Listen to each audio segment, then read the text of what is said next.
This episode of Joe's Retro Radio is brought to you by Wishing Stars Native Creations, Fine Art Today, and Marshall Woodworking.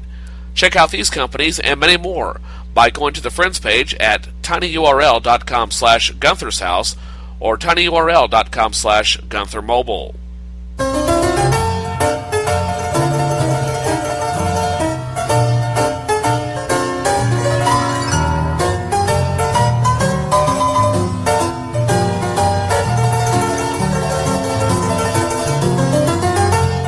Good evening once again. Welcome to Joe's Retro Radio for December 22nd, 2013. And my apologies if you were listening to the live podcast of this program a moment ago. Due to issues with my cable provider, Cable One, I was unable to bring you the show as it was originally intended. So now I'm going to try it offline and upload the program and produce it as I originally intended. Hope that you don't mind this, and I apologize again for the bandwidth issues that I've been having lately, and hopefully Cable One will get the message that we need more bandwidth, and never mind the fact that just because the Truman students are gone doesn't mean the rest of us should have to suffer with reduced bandwidth. But coming up on this program, I have 4 segments for you from the golden days of radio, as I normally do, and this week's program features the best of Christmas past. I'm going to start off again with a broadcast from December 25th, 1947, the Abbott Costello Show. Follow that up with a mystery from Suspense Theater, a program that originally aired on December 21st, 1953, and the segment called "Twas the Night Before Christmas."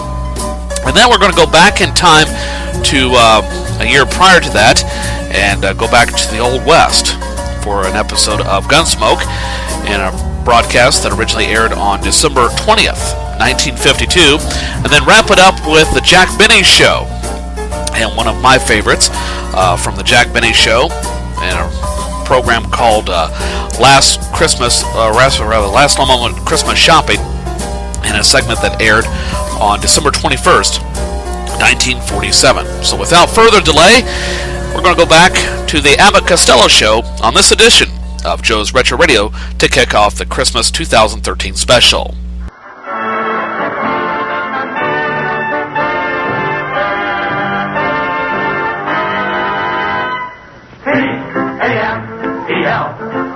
The Abbott and Costello program, starring Bud Abbott and Lou Costello, brought to you by Camel, the cigarette of costlier, properly aged tobaccos. The Abbott and Costello program, with the modern rhythm of Will Osborne's orchestra, Iris Adrian, our singing star Connie Haynes, and spotlighting that chunky, chubby little cherub who, when caught asking a neighbor lady to take her shoes off because his Uncle Artie Stebbins said she had crow's feet, calmly said, "I'm a bad boy."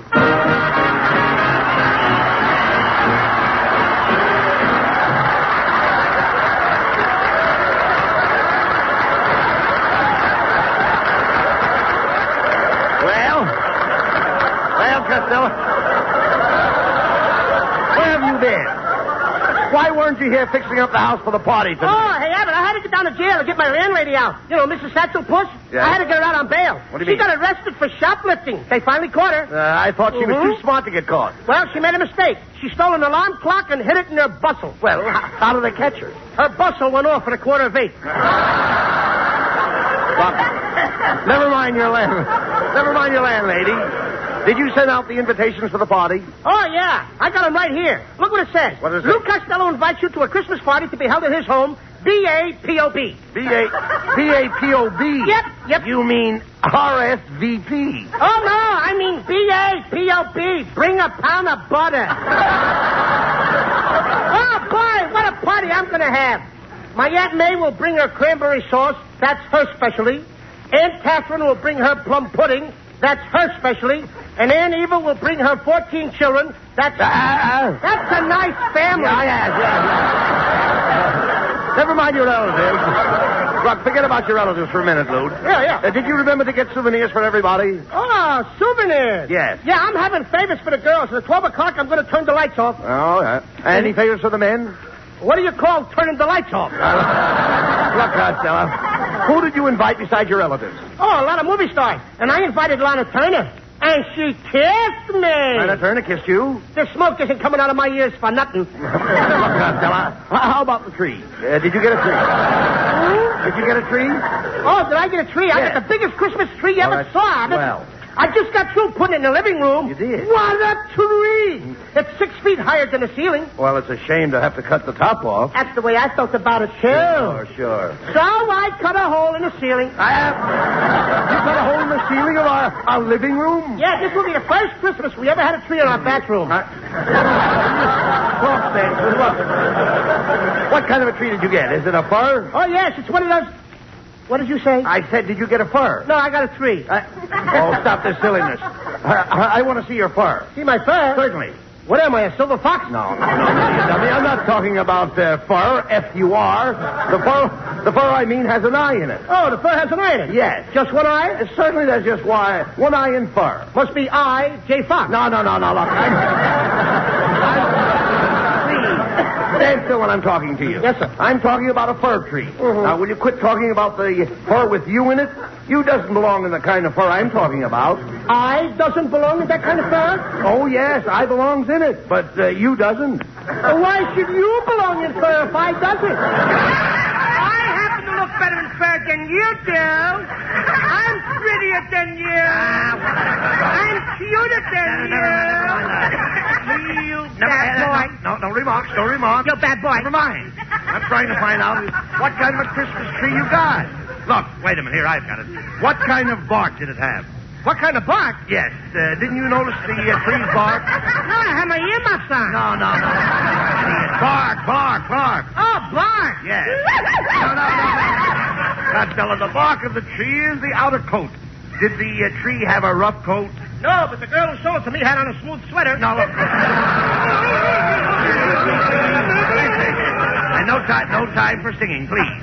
The bark is the coat. Yeah. You find it on the trunk of a fir tree. A tree has a trunk? Oh, of course. That must be where he keeps his coat and fur. No, Costello, I'm going to try to explain it to you. Now, Maybe you would, yeah. all Christmas trees belong to the pine family. Oh, no, they don't. Oh, This yes. Christmas tree belongs to me, brother. No, wait a minute. Let the Pine family get their own tree.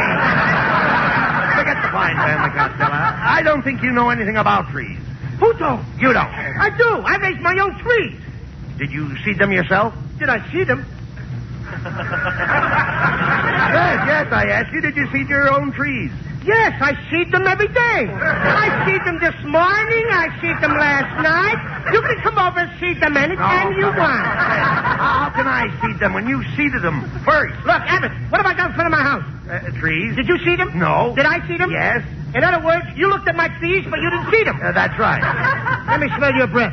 I don't know why I spent time with you. I was trying to tell you about the pine tree. We get tar from pine. We get what? Tar. Haven't you ever heard of pine tar? No, but I heard of a tree tar. Tree tar? Yeah, clang, clang, clang, went the tree tar. Clang, clang, clang, went the tree tar.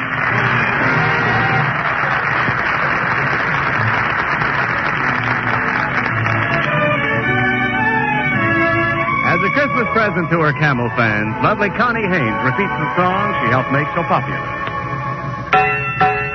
With my high starched collar and my high top shoes and my hair high up on my head, I went to lose a jolly hour upon the trolley and lost my heart instead.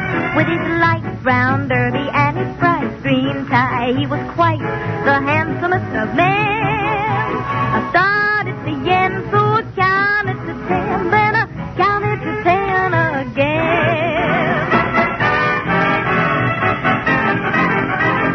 Clang, clang, clang went the trolley. Ding, ding, ding went the bell. Zing, zing, zing went my heartstrings. For the moment I saw him, I fell. Chug, chug, chug went the motor. Bump, bump, bump went the brake. Thump, thump, thump went my heartstrings. When he smiled, I could feel the car shake. He tipped his hat and took a seat. He said he hoped he hadn't stepped upon my face. He asked my name, I held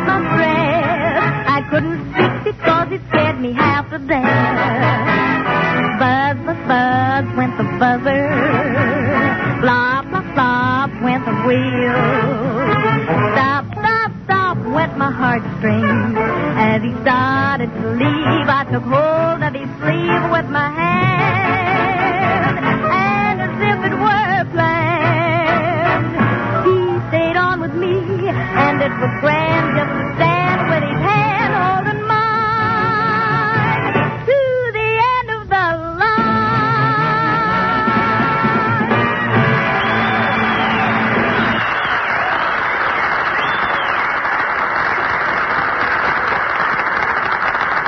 Thank you, Connie. I can't think of anything quite as pleasant as your voice, except perhaps the smoke of camels on my T-zone. The T-zone. T for taste, T for throat. The zone where smokers test the smoke of any cigarette. Right. It's with his own T-zone that each smoker must judge a cigarette. How the first cigarette of the morning tastes on your tongue. How even the last cigarette of the day feels to your throat. Only your T-zone can tell. That's how millions of smokers, forced to try many different brands when cigarettes were scarce, learned how good a Camel is. And that's why more smokers prefer Camels today than ever before. C-A-M-E-L-S. For Camels are the choice of experience.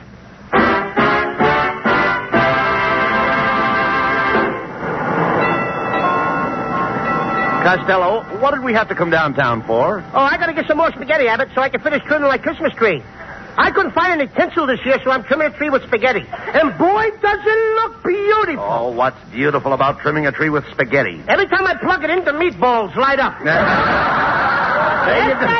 you go with that silliness again. Hey, Abbott, look who's in the car. It's that movie actress, Betsy May Mucho. Hello, Miss Mucho. Hello, boys. Gee, I'm glad I saw you. I want to invite you to my Christmas party tonight, Miss Mucho. Oh, I'm very sorry, but I have to go down to Los Angeles. I'm having a dinner party at the Ambassador Hotel. The Ambassador Hotel. Oh, sure, Abbott. You know where the Ambassador is. That's the home of the Cuckoo Nut Groove. Oh, it's going to be a thrilling dinner. Yeah. We're going to have crab louis and steamed clams. Clam.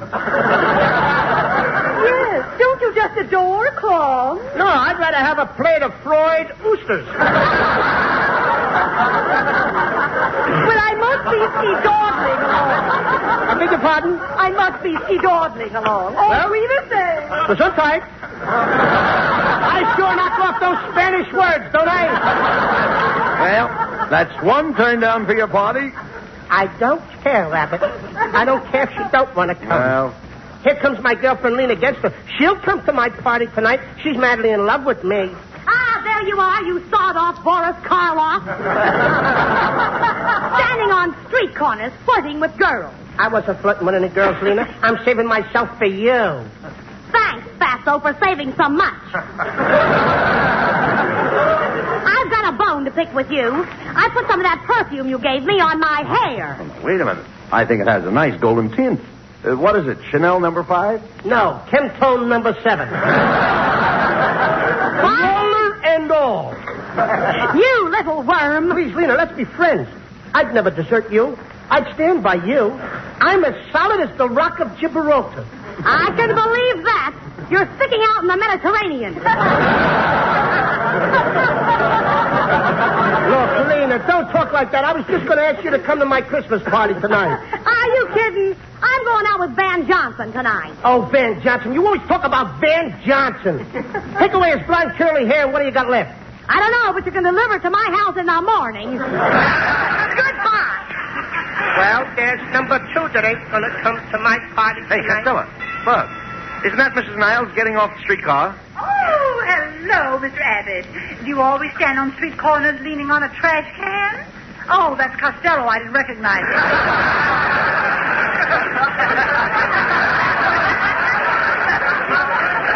He looks like the third day of the lost weekend. You know, I wish you hadn't said that, Mrs. Niles. I was going to thank you for that beautiful Christmas card I got this morning. Oh, it really was nothing. It was merely a picture of me smiling. I know it, but how did you get your teeth to spell out Merry Christmas? Now, please. Now, stop that, or Mrs. Niles won't come to your party. I wouldn't come to his party anyway. I always run around with younger people. It helps me to keep young. Oh, in fact, I dread to think of life at 70. Why? What happened then? I've had enough of you. Goodbye. Well, it looks like you're not going to have any party. That's the third turn down you've had. I don't care, Abbott.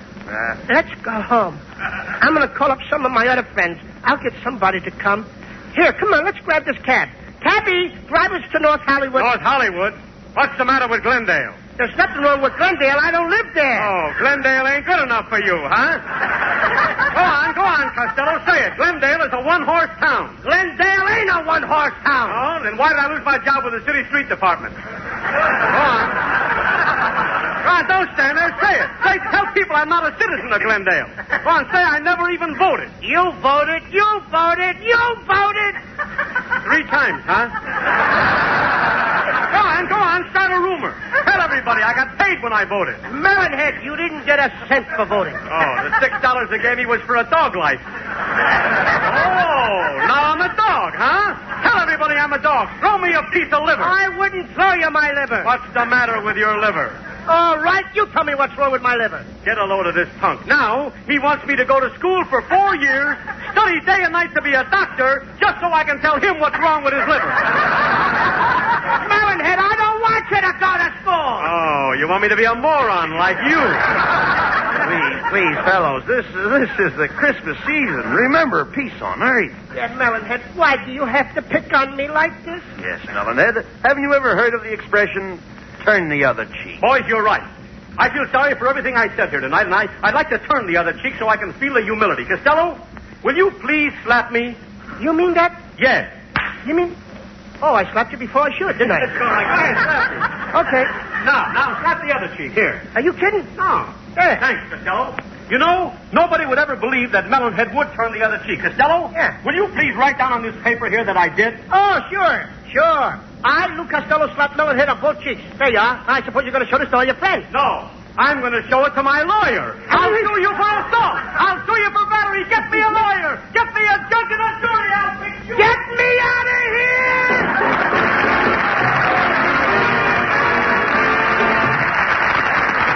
And now back 25 centuries for the wisdom of Ethan. Experience is the best teacher. Yes, experience is the best teacher. When cigarettes were scarce, most smokers took what they could get. One day one brand, another day some other brand. What did that experience teach? Well, Actions speak louder than words. yes, actions speak louder than words. The actions of smokers today speak louder than any words about any cigarette. For after more experience with different brands than ever before, more smokers are asking for Camels than ever before. C-A-M-E-L-S. Camels are the choice, for experience is the best teacher. Jingle bell, jingle bell, jingle all the way. Oh, what fun it is to ride in a one-horse open sleigh. Oh, jingle bell, jingle all the way. Oh, what fun it is to ride in a Well, Costello, it's 12 midnight. Not a soul has shown up for your party. I can't understand it. I don't know. Nobody showed up for my party at all. I thought my girlfriend Lena would surely show up. Yes. It's a shame that you aren't going to get to kiss her under the mistletoe. The what? The mistletoe. Didn't you ever kiss a girl under the mistletoe? No, I always kiss him under the nose. Well, it looks like nobody's going to kiss you tonight.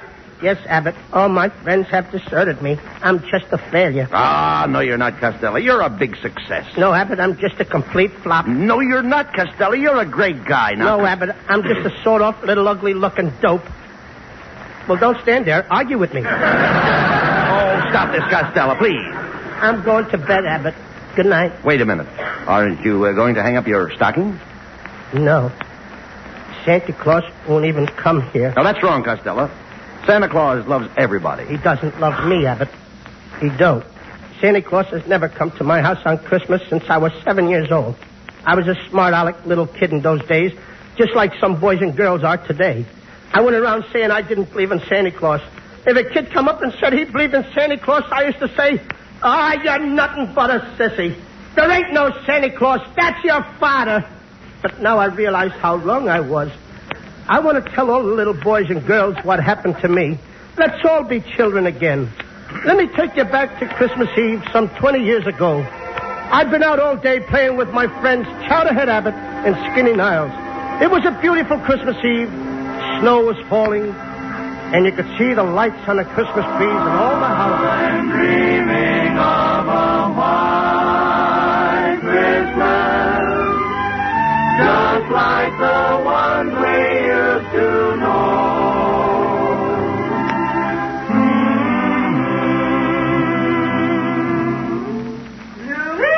Louis Costello! Coming, Mother! Louis Costello, stop choking that cat. I'm not choking it, Ma. I'm trying to get the money out. Well, there's no money in that cat. Oh, yes, there is. Last night when Pa was playing poker, I heard him say, everybody put money in a kitty. Oh,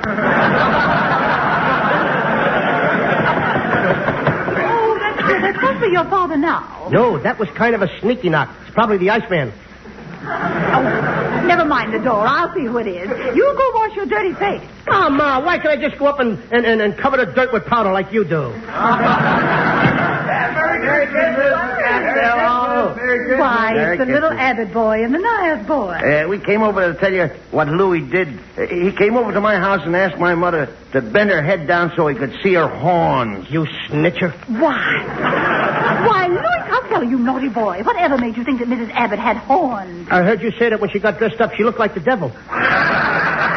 Yeah, Nanny, don't. You did either, Miss Costello. Louis said my mother keeps a cat in the icebox. Why, Mrs. Niles does not keep a cat in her icebox. Then why does everybody say she's got a frozen puss? You children stop this arguing, and Louis, you get ready for bed right away. Santa Claus will be coming along any minute now. Good night. Gee, I can hardly wait till Santa Claus gets here. Listen, Kenny. I hear sleigh bells. Yeah, and I can hear him walking around on the roof. He's getting ready to come down the chimney.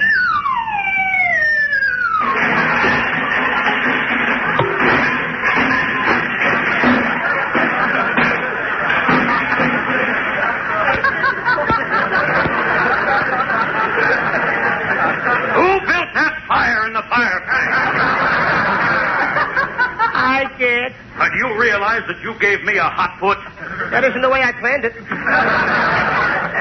Well, I'm sorry I'm late, boys, but I had to stop off at Betty Grable's house. Why did you have to stop off there, Santa? After spending a year up there in the cold north, he's got to thaw out someplace. Quiet, Louis.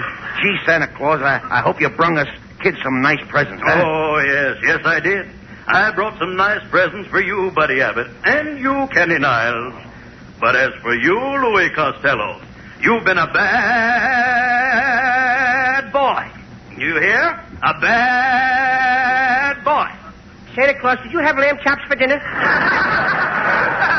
I'll take care of you later, Louis. Here, Kenny and Buddy, here are your presents. Now run along home like good little boys. Gee, thanks, Santa. That's all right. Good night, Santa. Good night, boys. Good night. Now, Louis Costello, I want to show you all the black marks I've got down here against you in my book. Now, here's a report from your Sunday school teacher. She tells me you put fly paper in all the pews last Sunday, that you put a cat in the pipe organ, that you put Limburger cheese behind all the radiators, and then you put a cap from a Coca-Cola bottle in the collection box and took out 15-cent change. Now, what do you say to that? I'm a busy little bee, ain't I? Silence. You haven't heard the worst. I see that a few years ago you flirted with a little girl in school. Is that true? I'm afraid it is. And is it true that you gave her your class pin? What class pin? I was only 2 years old. I gave it the only pin I had.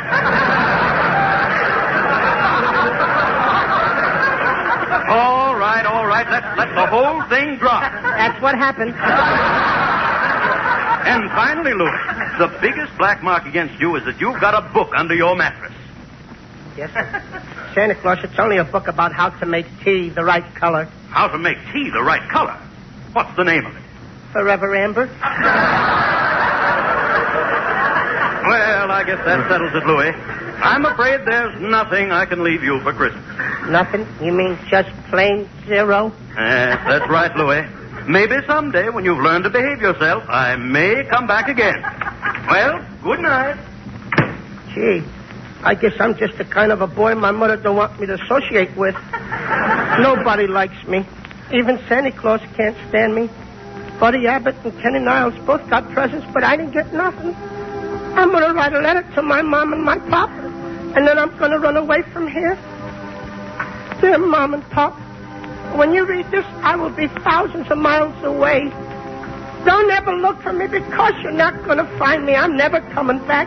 Maybe someday when I'm old, about 11 or 12. After I make $1 million, I'll come home and I'll buy a nice new dress, Mom. And I'll give Pop a new pair of overalls. That's what he calls his happy clothes. Please take the fleas out of my flea circus and put them back on the dogs so they won't get homesick. And don't forget to feed my little pet skunk twice a day. There's a clothespin hanging by his cage. I love you, Mom and Pop, but this is the best way out. Your loving son, Louis Costello.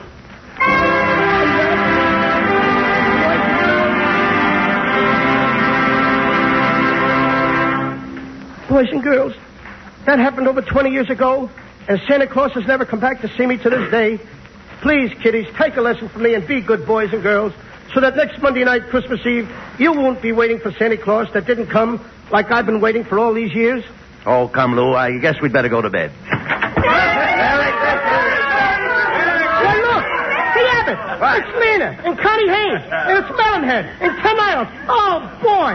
You all came to my party. Yes, and I'm here too, Louis. Santa Claus! You finally came and you even brought your horse with you. What horse? It's me. Pardon me, Mrs. Niles. Gee, I didn't dream that anything like this was going to happen. I thought that nobody cared about me anymore. I was dreaming of a slight Christmas. I thought my friends had passed me by. Why, you know, Costello. That you're one fellow that we all think You are loved by both the kids and old folks, though you have whiskers on your jokes. May your life be merry and bright. And may all your Christmases be. Help me, Mrs. Niles.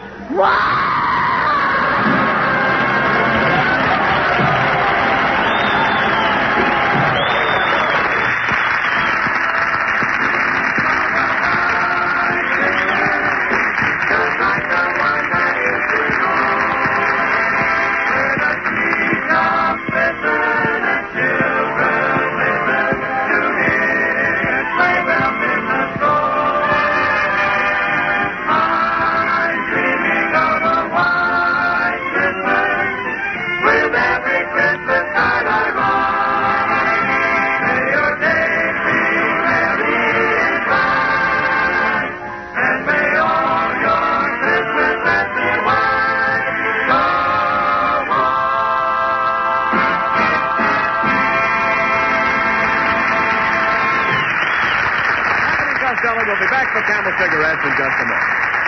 And now this week's salute in the new series of salutes to the men who won the victory.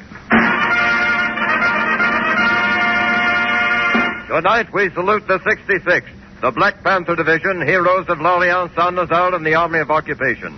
In your honor, men of the Black Panther Division, the makers of camels are sending to other servicemen still overseas 500,000 Camel cigarettes. Each of the two Camel radio shows thus honors the different units of the Army, Navy, Marines, and Coast Guard. A total of 1 million Camels sent free each week. Camel broadcasts go out to the United States twice a week, are rebroadcast to practically every area in the world where our men are stationed, and to our good neighbors in Central and South America. And now, here are Bud and Lou with the final word. Ladies and gentlemen. Hey, wait a minute. Hey, Abbott, wait a minute. I don't see that guy here that always yells, no, not that. You know, here, Costello. I didn't want to spoil the Christmas spirit on your show tonight. Oh, that's awfully sweet of you. I also want to thank you for that lovely present you sent me. That's the best game I ever played. Game? I didn't send you any game. I sent you an autographed picture of myself. How do you like that? My wife and I sat up all night trying to pin a tail on it. Good night, folks. A Merry Christmas to everybody. Yes, Merry Christmas to everybody, and don't forget to buy another Victory Bond at your local theater. Merry Christmas to everybody in Patterson, New Jersey. Be sure to tune in next week for another great Abbott and Costello show brought to you by Camel Cigarettes. And remember, try Camels in your T-zone. See if they don't suit your taste, your throat, to a T.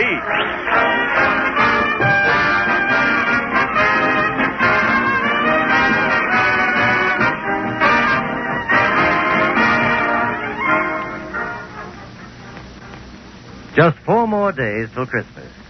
Are there still any blanks on your gift list? If you know a pipe smoker, here's a grand answer. The colorful Christmas tin of Prince Albert tobacco. It holds a full pound, 400 pipefuls of the world's most popular pipe tobacco. The tobacco that's crimp cut for slow, cool burning. The tobacco that's processed to remove bite and sting before it's packed. And you won't have to shop around for that present. You'll find the Christmas tin of Prince Albert most everywhere tobacco is sold. And be sure on Saturday night to tune in the great Prince Albert radio show, Grand Ole Opry, Coast to Coast on NBC.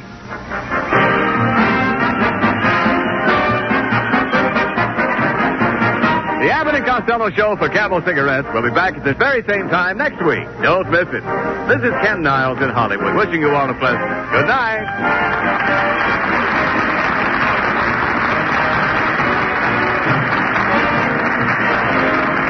This is the National Broadcasting Company.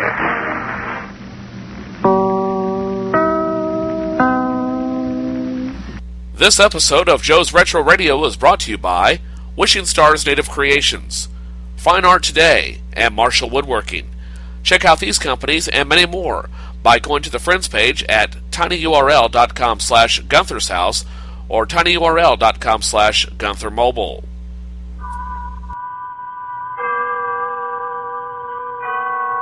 Autolite and its 98,000 dealers present Suspense.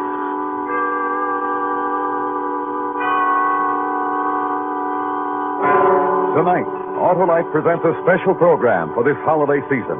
The unusual dramatization of 'Twas the Night Before Christmas, starring Miss Greer Garson, who appears by arrangement with MGM, producers of the new color picture Knights of the Round Table, in CinemaScope, starring Robert Taylor, Ava Gardner, and Mel Ferrer.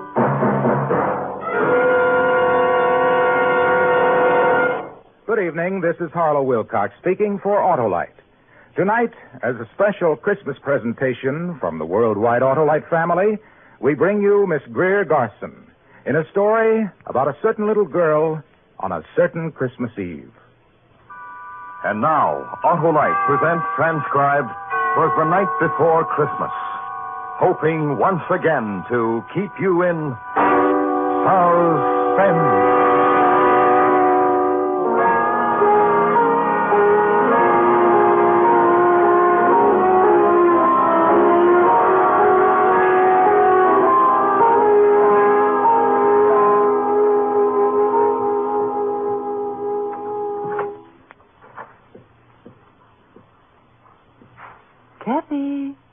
Kathy, honey. Come on, wake up. Wake up, Kathy. It's the day before Christmas. Oh, and there's so much... Miss Brock, it's night out already. You said you were going to wake me really early today so we could go to the airport and meet them. Come on, up you get. Let's get you dressed. Buffy, they're going to be waiting for me and you didn't wake me. I know what, they're home already. Kathy. Mommy! Daddy, where are you? Daddy! Mommy? Buffy, they're not in their bedroom. Where are they? Kathy. I know. I'll bet they're in the kitchen already having their coffee. Mom...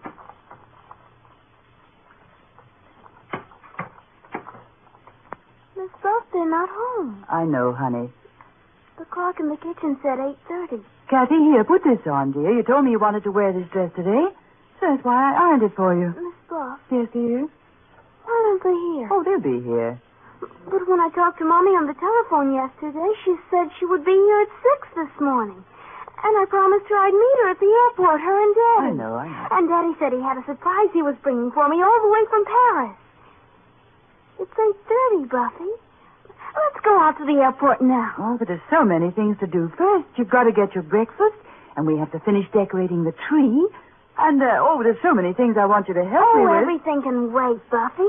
Hurry, I promised to meet them. No, dear. Why not, Buff? Well, I think we'll wait for them here. Kathy? Yes? You remember what you promised your Mommy and Dad? That you'd do everything I asked you while they were away. Yes. Then, we'll wait for them here. Hmm? All right, Buffy. That's okay.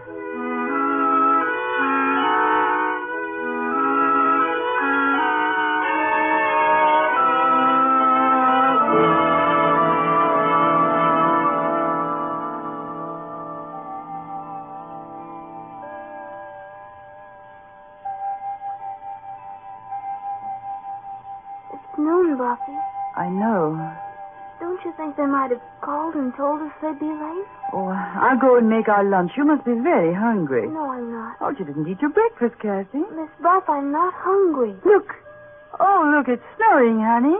We'll have a nice warm lunch, and then we'll go out for a long walk. You should have called. I tell you what, Kathy. We'll take our walk first. We'll see the shops. We'll visit. We'll go and see Johnny and your aunt and uncle. Maybe if it snows hard enough, we can all build a snowman. Wouldn't you like that? Yes, that would be fun. Well, go get your coat and hat and galoshes, dear. All right. And when we come back, Mommy and Daddy will be home. Well, you go and get your things now. Oh, I'll get it, Buffy. Mommy. Oh, who's this, Daddy? You sound... Oh, from a newspaper. I see. It's a man, Buff. He says he wants to talk to an older person. Here. Hello? Yes, this is the Harper residence. I'm the housekeeper. Well, just a moment, please. Kathy. Who is it? Someone wants to talk to me, honey. Will you go get your things? No. Who are you talking to, Buffy? Never mind, dear. Go and get your things. No. No, I won't. Hello? I see. Yes, I saw the papers. Yes, that was the daughter. Yes, the only child. No, she doesn't. No, I wish you wouldn't. Please, don't, here. No. Who was it? Oh, it was just a man, honey. It was from the newspapers. Why? What did he want? Nothing. He asked about me, didn't he? Why? Honestly, honey, it was nothing. It was about Mommy and Daddy. Oh, it wasn't anything important. Well... Yes, dear? I don't know. Look at that snow coming down, Kathy. Get your things, dear. Go on.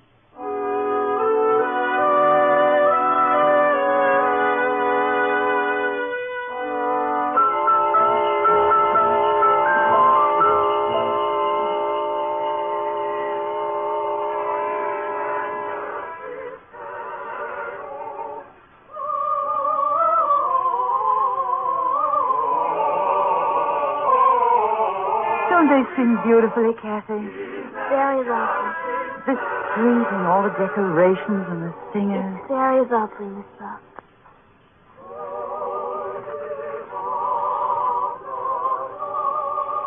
Honey, here, give this to the man. Oh, thank you.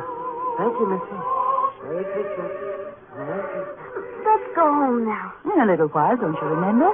We were going visiting, too. Mommy and Daddy are probably home right now waiting for me, wondering where I am. And we'll build a snowman together, like I said. Come on, honey.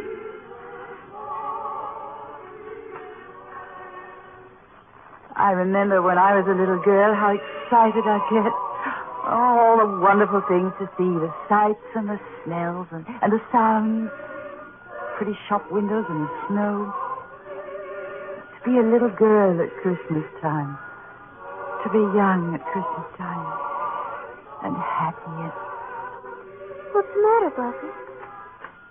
Oh, Kathy. Buffy. Let me hold you. Oh, Kathy, darling. Buffy, you're crying. I'm just silly, I guess. Why, look, there's Santa Claus watching us. Let's say hello to him. You were crying. Hello, Santa.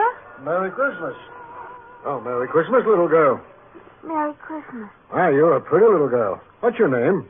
Kathy. Oh, that's a nice name for a nice little girl like you. Thank you. And I can tell you've been a good little girl. I saw the way your mommy was holding you. She's Miss Buff. My mommy's away. Daddy, too. We're taking a walk to make them come home. Oh, and where are they? I don't know. I don't know. I don't know.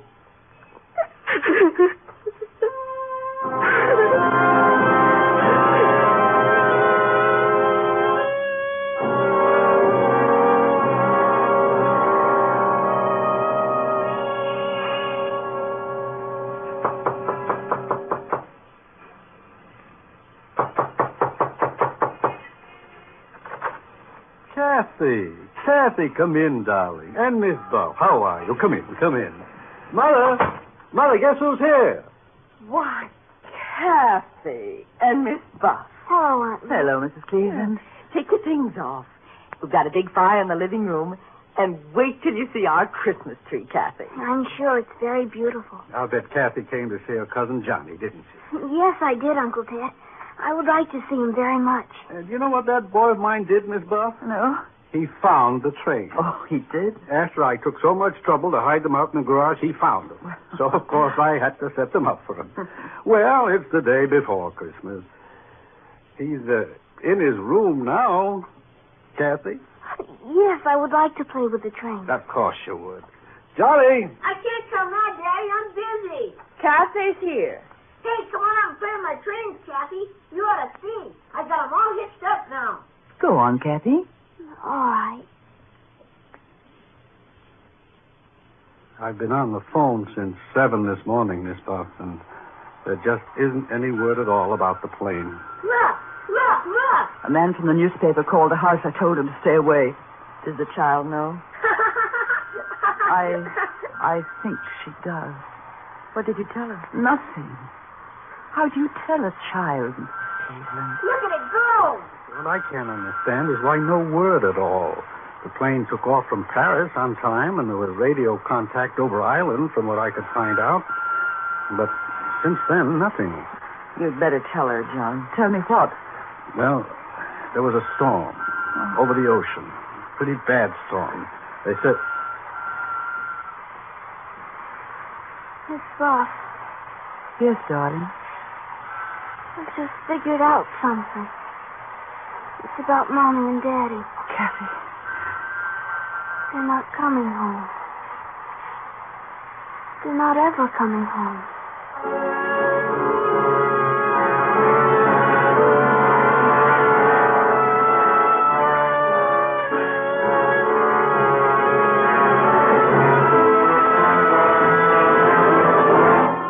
Autolite is bringing you Miss Greer Garson with Anne Whitfield as Kathy in 'Twas the Night Before Christmas.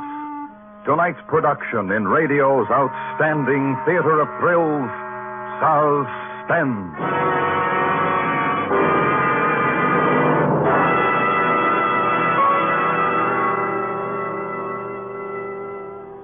This is Harlow Wilcox again with a message from Mr. Royce G. Martin, President and Chairman of the Electric Autolite Company.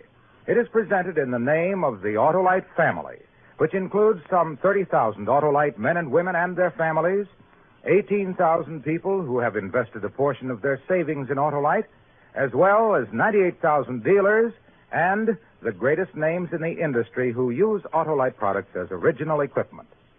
This is the message from Mr. Martin. In our America, we are especially blessed this Christmas with a free country. We are surrounded with freedom-loving people who appreciate the word Christmas. We are grateful for what this day means to all of us and for what it meant to our great forefathers. We will never forget the one whose holy birthday we are about to celebrate. We thank him for the word freedom and the happiness that he has given us. We of the Autolite family wish you and yours a very Merry Christmas and a new year filled with health and happiness. And now, Autolite brings back to our Hollywood soundstage Miss Greer Garson in Elliot Lewis's production of 'Twas the Night Before Christmas. A tale well calculated to keep you in suspense.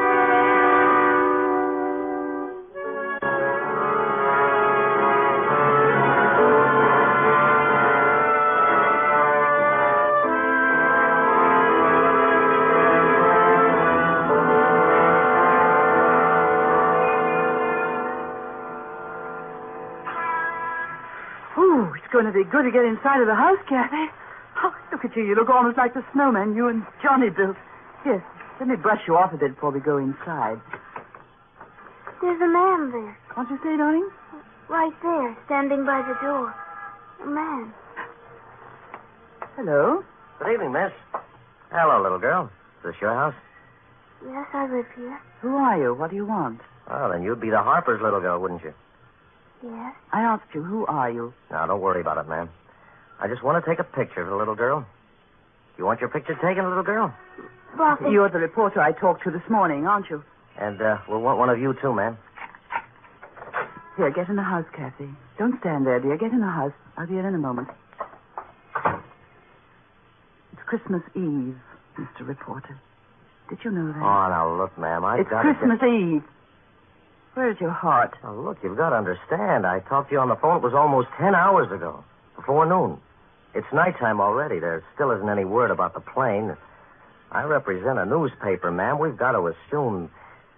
Well, you know, I don't want to say it any more than you do. Oh, just go away. Oh, now, really, I've got it. Were you ever lonely on Christmas Eve? Alone in a house that's empty? While outside other people were singing. When there was warmth and love and joy. But outside... I'm just trying to do my... Christmas Eve. And the snow is falling. Christmas Eve.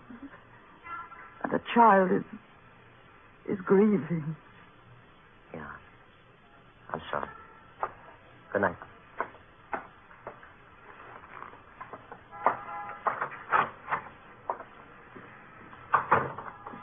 Kathy, I'm in the living room, Buffy. I just had a wonderful thought. Yes? Let's have a secret. What, Buffy? Let's not wait till tomorrow. What do you mean? We go to our tree and open some of our presents now. Maybe just one. Huh? We'll choose the one with the most beautiful wrapping. You can open it, and you can play with it now while I go and fix something for you to eat. I'm not hungry, Buff. Honestly, I'm Oh, not. just some milk and cookies, honey. You haven't eaten All some. right. Well, let's choose. Go ahead, pick one. All right. That one. Hmm? It's from Mr. and Mrs. Anderson next door. Open it. You open it, Buffy. Very well.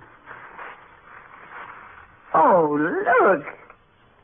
Very nice. A carousel. Well, I'll wind it for you. And we'll put it down here.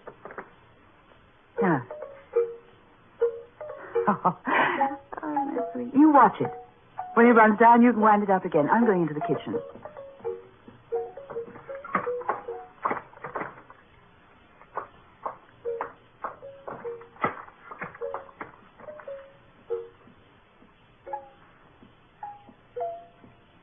Kathy, here's your...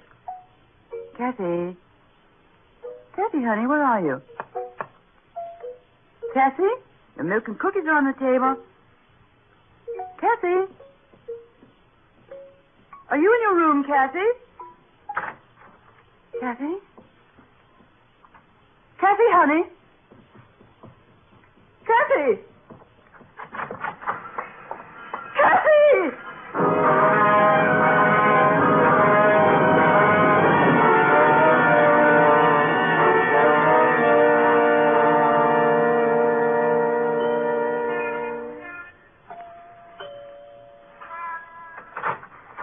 Why, Miss Bell. Mr. Anderson, is Kathy here? Well, I know. Is... Would you mind asking Mrs. Anderson if Kathy's here?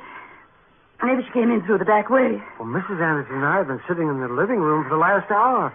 Well, what's the matter, Miss Buff? Kathy ran out of the house. Oh, poor child. I can imagine how she must feel. I thought she might have come over here next door. She just ran out of the house. I don't know where she is. Oh, a child like that, and what happened to her today? Wait, I'll get my coat, Miss Buff. I'll come with you.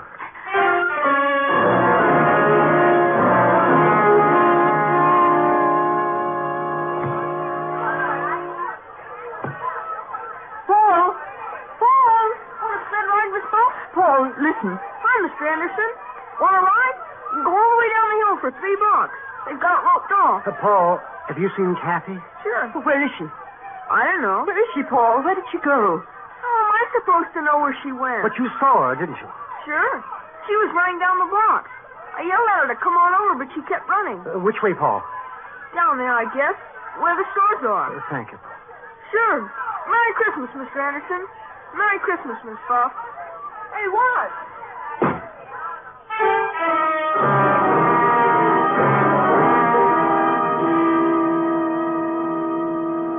She hasn't been in my store, Miss Buff, and I'm the only one on the block who's open. Last-minute Christmas rush, you know. Thank you, Mr. Ruckinson.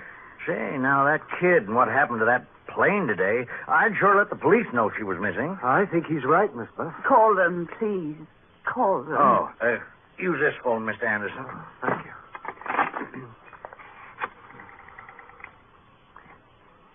Hello, operator. Give me the police. Hello, police. I want to report a little girl who's missing.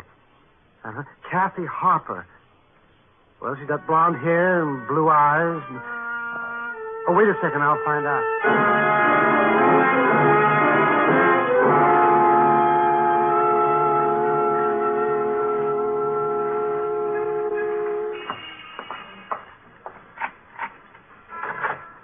No, you just go in the house, Miss Buff.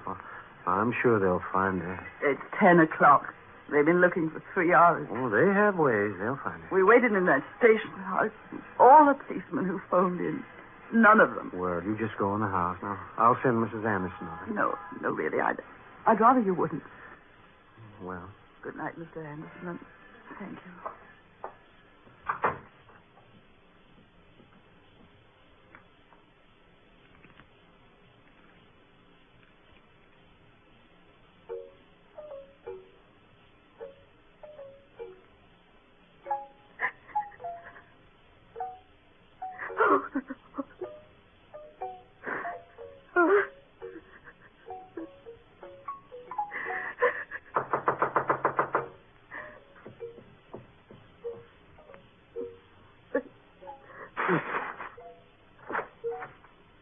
Yes? I'm Patrolman Reed, ma'am. Have you found Kathy? Yes, ma'am. Where is she? You better come with me, ma'am.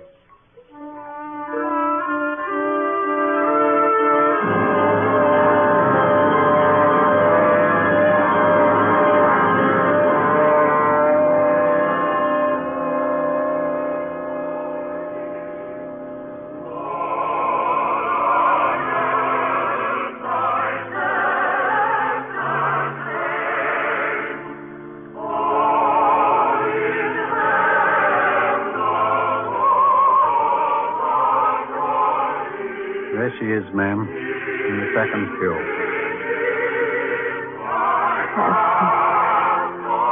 Oh, Kathy, child.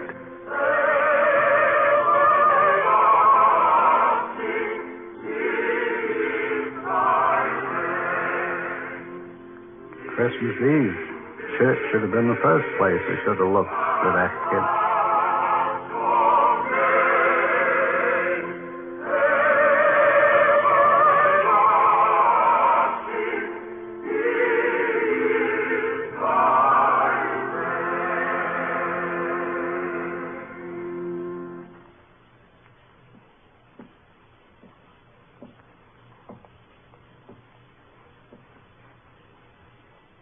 Kathy, let's go home now, darling.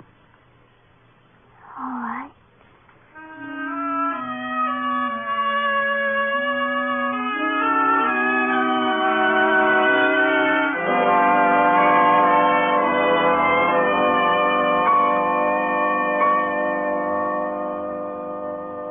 There we are. All tucked in. It's almost Christmas, isn't it? Yes, darling. Are you going to read to me? Of course. You just lie there. Buffy, Yes, darling? nothing. Just read to me.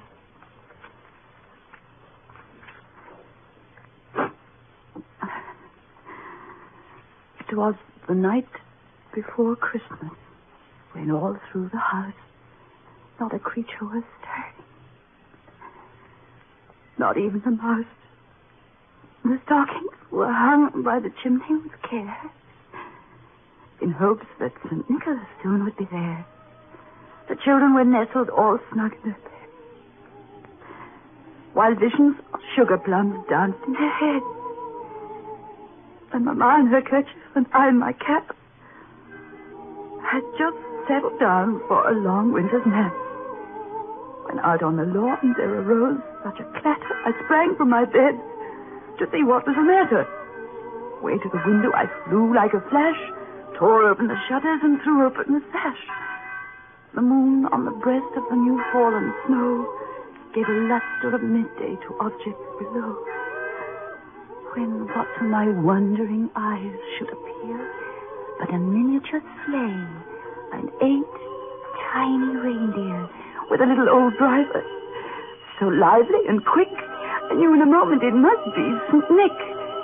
More rapid than eagles his coursers they came, and he whistled and shouted and called them by name. Now Dasher, now Dancer, now Prancer and Vixen, on Comet, on Cupid, on Donder and Blitzen, to the tops of the porch, to the top of the wall. Now dash away, dash away, dash away all.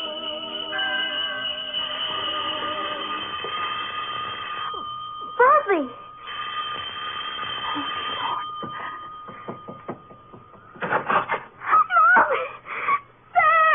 Merry Christmas, Kathy. Kathy, baby.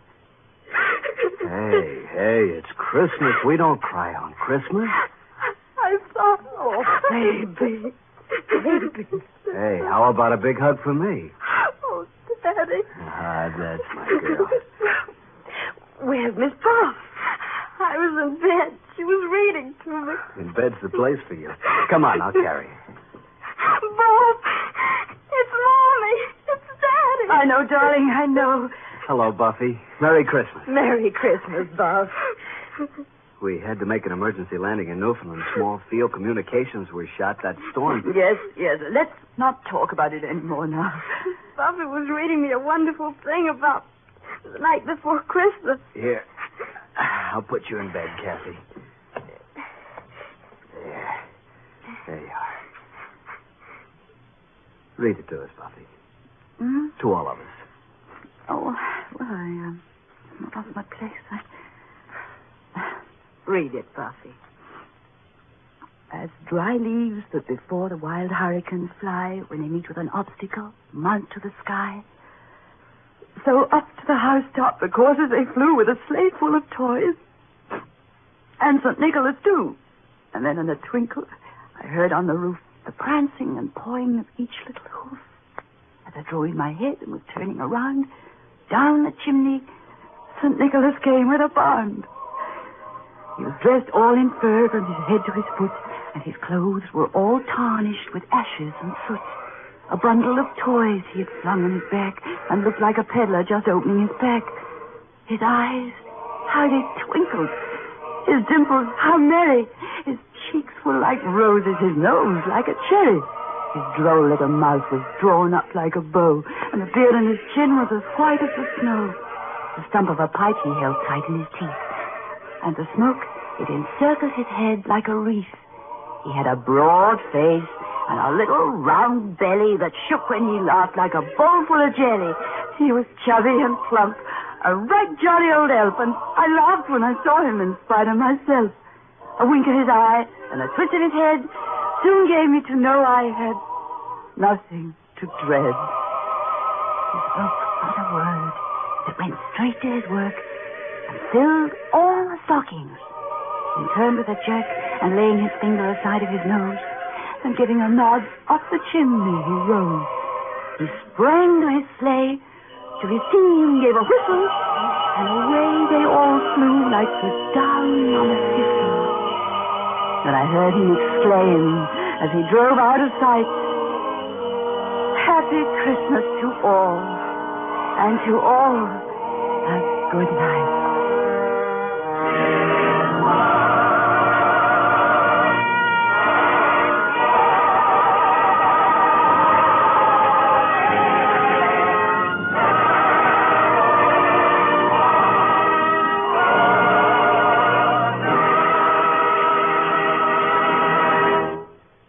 Ladies and gentlemen, you have just heard Miss Greer Garson in a dramatization of 'Twas the Night Before Christmas. Tonight's production in Autolite's Suspense. Miss Garson will return in just a moment.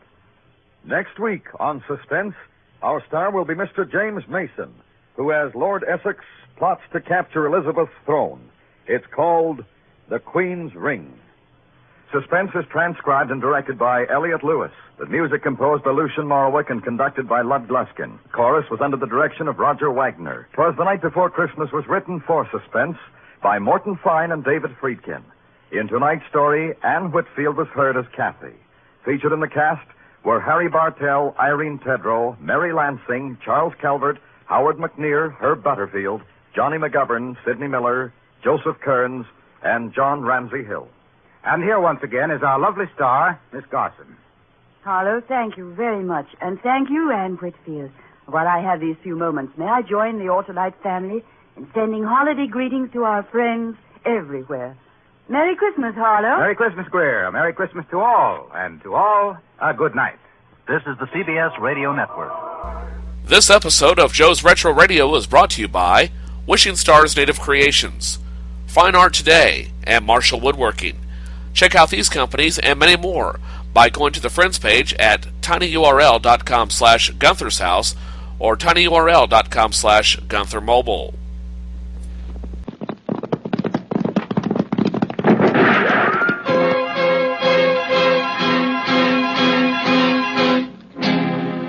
Around Dodge City and in the territory on west, there's just one way to handle the killers and the spoilers, and that's with the U.S. Marshal and the smell of Gunsmoke.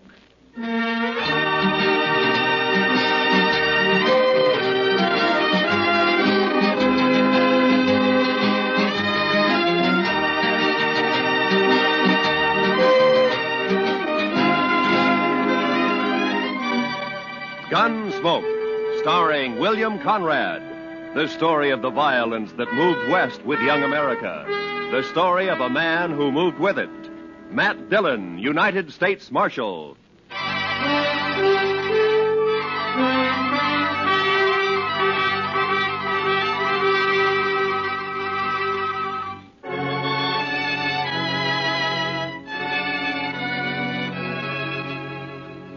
Everything was all right until about a mile north of the Cimarron. That's when my horse got a hoof caught in a frozen dog hole and broke his leg. So I had to shoot him. It made me feel awful bad. I didn't feel any better thinking about the walk ahead of me. Close to 40 miles to Dodge and carrying my saddle all the way. Guess I'd been on the trail about an hour. Near as I could figure, it was around 3 in the afternoon. And I'd ease the saddle off my shoulders for a rest and a smoke.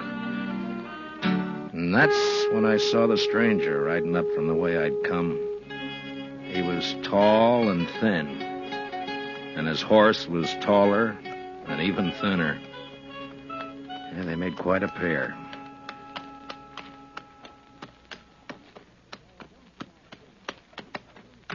Hi. How are you? You lost? No. My horse busted his leg away back. I'm on my way to Dodge. Oh, it's your house, huh? I saw it. Yeah. On your way to Dodge, huh? Yeah, that's right. You got any more of that tobacco? Yeah, sure. Here you are. Thanks. Thanks a lot. That's okay. Kind of a big walk you've got ahead, ain't it? Kinda. It's going to be dark soon. You figure making camp? That's the idea.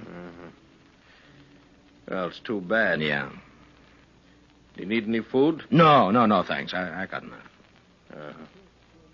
Well, I thank you for the tobacco. Sure. Anytime.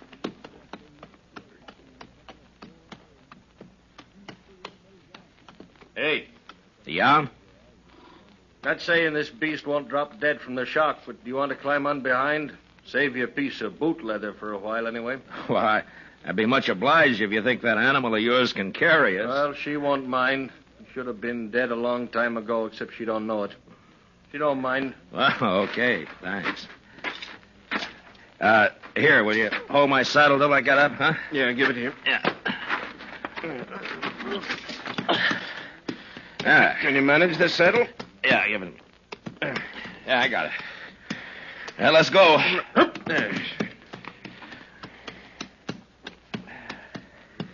You heading for Dodge, too? Not in particular. Just north. Uh-huh. This beast will do about 10 knots with the wind behind her, but we ain't going to get more than 5 with this load. You ain't in no hurry, are you? Well, I was kind of hoping to get back tonight. It's Christmas Eve, you know. Oh, yeah, that's right, ain't it? Yeah. That backbone of hers sticking into you? Oh, no, it's okay. Thanks. Notice that tin doojigger tied to you. You with the law? Yeah, I'm a U.S. Marshal. My name's Matt Dillon. That's so. I've never seen a marshal on foot. Well, it happens sometimes. How is it you're down this way?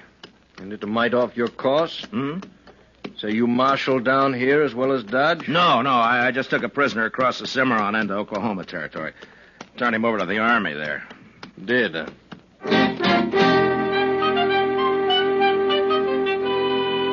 And then he shut up tight. We must have ridden a couple of miles without a word.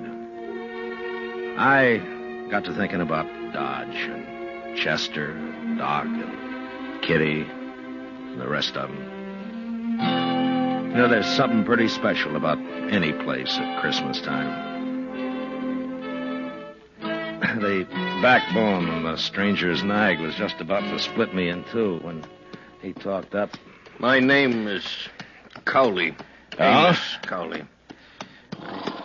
We better heave to a spell. She's breathing mighty hard. All right, hold up.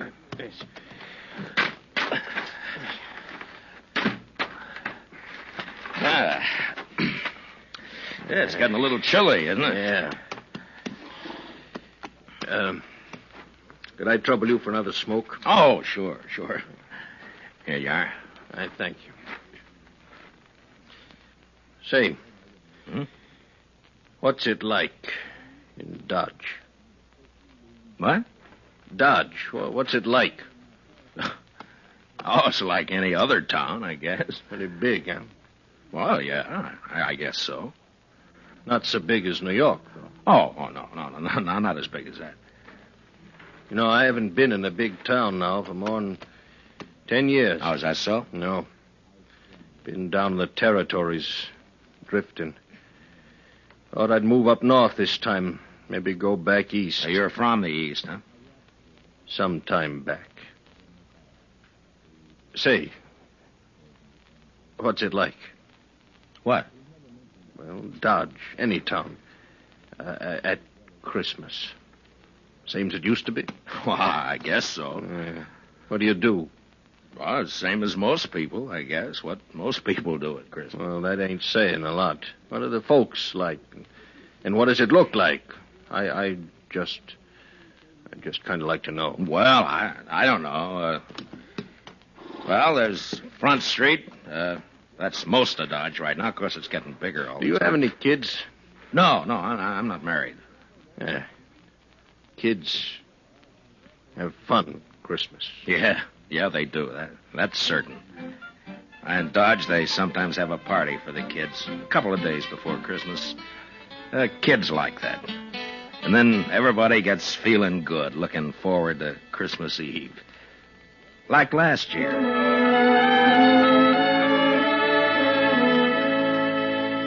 There was snow on the ground, but the sky was clear. You could even see the stars. I was going down the street to the Texas Trail to meet Doc and Chester. Chester, he's my deputy. Doc's a doctor in town. We had some work to do later on in the evening. You could see the light shining behind the curtained windows, and almost everybody had a sprig of holly berries hanging up. They got some from the east a couple of days earlier. I remember running into John Bumby. He's a kind of general handyman in Dodge. Never says much, but he sure had a lot to say that night. Oh, hello, Marshal. Oh, hi, John. A lovely night for Christmas Eve, isn't it? Yeah, it certainly is, John. Yeah. Pretty fine night. Peace on earth, goodwill to men. Mr. Dillon? Yeah, that's the way it should be, John. You know, Marshal, this is going to be quite a night for me. Yes, sir. Oh, is that so? Oh, yes, sir. Tonight, I'm asking Mrs. McNish to become Mrs. Bumby. What? Mm-hmm. Well, John, I didn't know that. Oh, I know it's been a mighty fast secret, but I'm popping the question tonight. Well, I wish you a lot of luck, John. Hey, I'll tell you what. Come by to the Texas Trail later, and we'll have a drink on it. Oh, I will. I really will, Marshal. You're good and kind, Marshal. Good and kind. Merry Christmas, Marshal Dillon. Merry Christmas. Well, the same to you, John.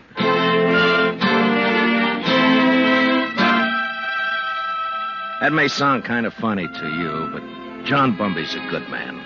A little peculiar sometimes, but good as they come. And they don't make enough like him. Of course, most everybody in Dodge suspected Doc and Ms. McNish were sweet on each other. But it just goes to show you. I'll tell you about John and Ms. McNish a little later. So I went on down the street. You know, it's a funny thing about those words, Merry Christmas. Men say it to each other, and, well, it makes them feel kind of good. Yeah, I know what you mean. Used to be a seafaring man myself. When you're on the sea and it comes Christmas, things like that can count a lot. Yeah. Well, we might as well get underway again, huh? Sure. Hey, you want to take my saddle? Give it here. Okay. Give it to me. Okay. Come. I guess you'll miss it in Dodge tonight. Won't you? Well, if you could get a little more out of this nag of yours, we might make it tonight. No, there's not a chance. She'll be on her beam ends pretty quick. She's been on a long reach since sunup. Oh. Mighty bare country up this way.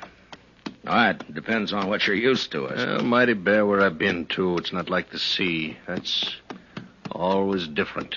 How come you left it? I always heard a sailor doesn't ever get it out of his blood. The sea?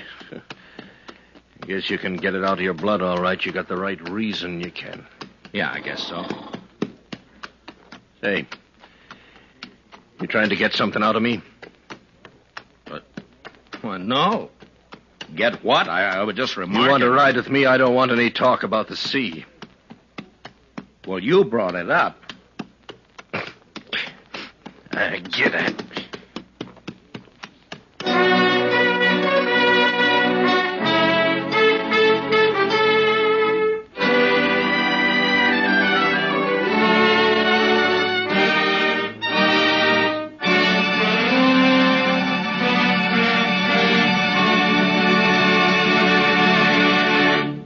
We will return for the second act of Gunsmoke in just a moment. But first, tomorrow night, Jack Benny and his whole fun-making gang make a personal appearance at a Long Beach, California Veterans Hospital.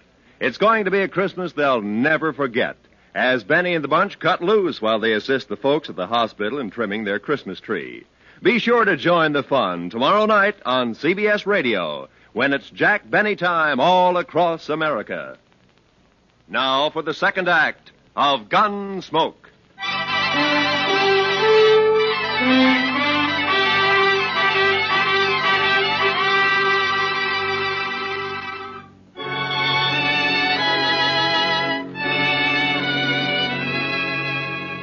Amos Cowley sulked his way along the trail for the next while. And then it was almost like he couldn't stand the quiet. Or maybe he had things on his mind. He turned his head. Go on. What? Go on. Tell me some more. Oh, about Dodge? Yeah. Well, I don't know. Well, you try some more, huh? Well, they got a little pine tree in the Texas Trail. Tree? Yeah, come down a long way from the north. Kitty Russell, she's a hostess in the Texas Trail. Well, she got a lot of ribbon and gewgaws and made it look real nice. That was last Christmas. A star at the top? A star? Yeah. Yeah, I think so. It looked like a star, I guess. It sure looked pretty. And there was a difference in the place that day. Everybody was celebrating and feeling real good. The doors would swing open and somebody would come in and, maybe somebody you just knew to nod at, but because it was Christmas Eve, he'd come right up and say, hello. Oh, maybe that's a good reason, maybe not. I don't know. All right, I'll take it. Anyhow, it was still kind of early. Just wait your turn. Kitty and Chester were standing off looking at the tree. Hi, Matt. Good evening, Mr. Dillon. Hi, Kitty. Chester. How do you like it, Matt? Christmas tree. That's Oh, that's real pretty. Only tree but one in the whole town. Yeah, Kate's got one over at the Alfaganza. Oh, well, I'll have to see it later. Sure, you're next. Where's Sam? I don't know.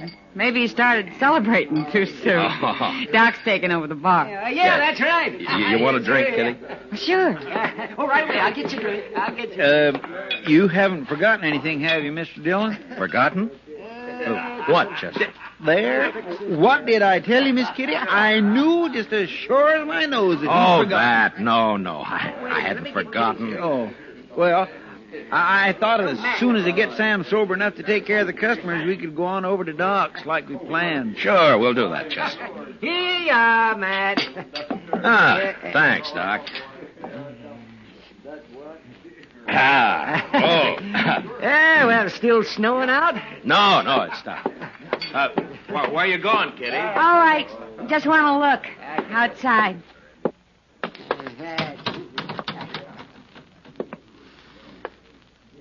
Ah, real pretty.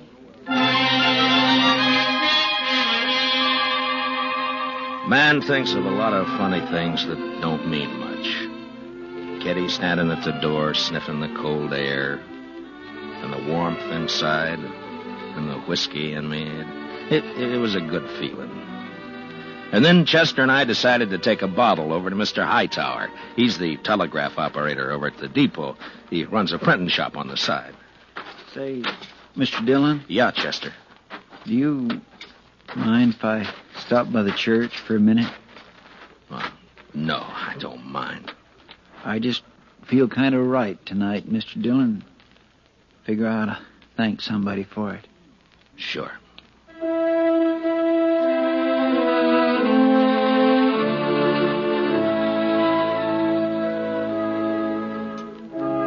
So we stopped by the church.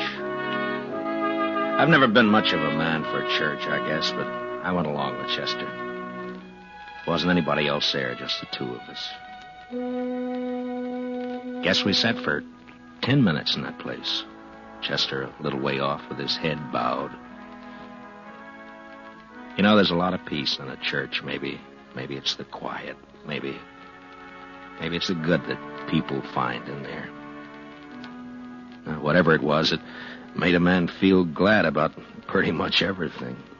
I haven't been in a church since I don't know when. Oh, is that so? I heaved to. Well, she's becalmed again, mister. Okay.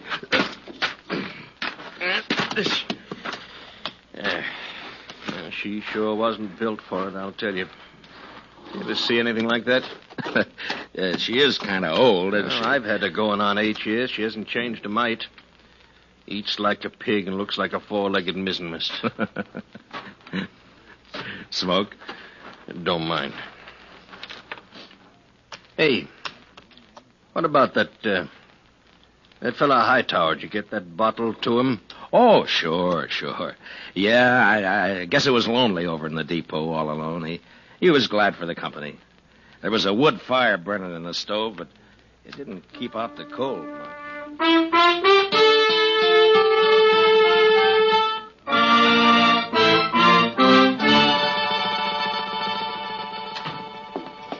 Well, how are you, gents? Merry Christmas. Well, how's it going, Mr. Hightower? Oh, slow, Marshal, slow. Bit of excitement about an hour back, though. That so? Yeah, 9:15 got stuck between here and Hutchinson. Lots of snow back there. They getting her out? I'm sure they're trying, but I'm sure glad I'm not on it. It's going to be a cold night on that train. Well, it's kind of chilly in here, isn't it, Mr. Hightower? And it's warmer, and I'm going to sleep. Well, say, we brought you over a bottle of Irish for company. Jameson's. Well, I declare I was just thinking about a tot before you boys come in. Now, that's real friendly. Will you have a drink with me? We sure will. Let's open her up, huh? A couple of glasses up on the shelf there, Chester. Get them down, will you?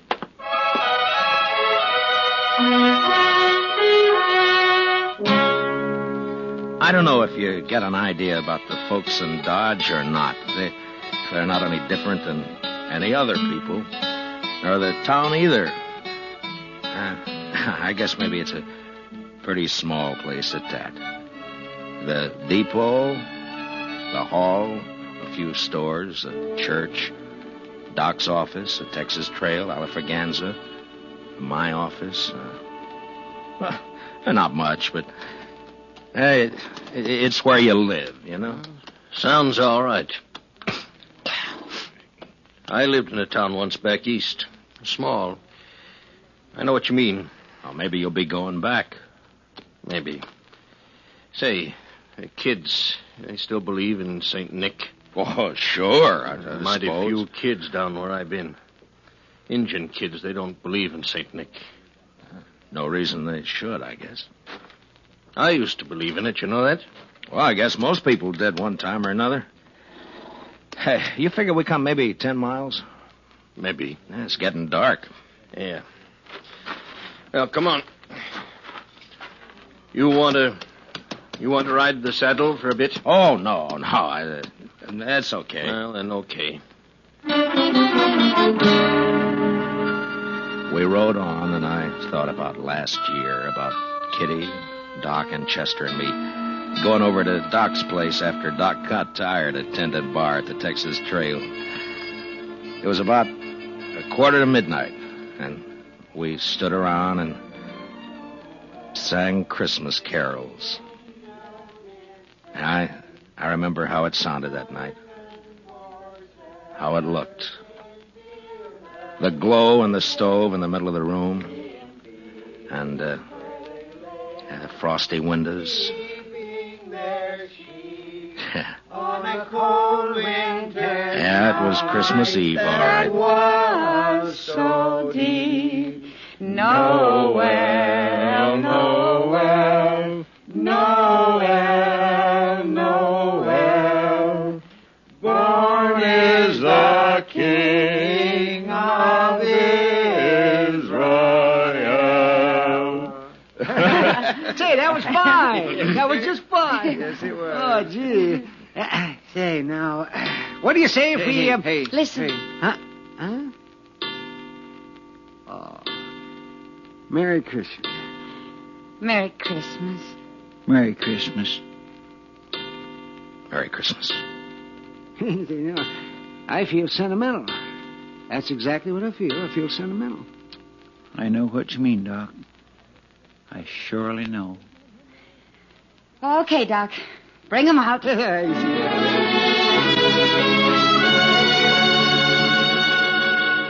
And I remember how Doc scuttled over to the bureau and brought out some packages. The presents weren't much, but it didn't matter what they were. And when we'd finished opening them, it was Chester who said what we were all thinking. I just want to say, Miss Kitty, Doc, you, Mr. Dillon, I just want to say that this is the best doggone Christmas I ever had. And that's what I want to say.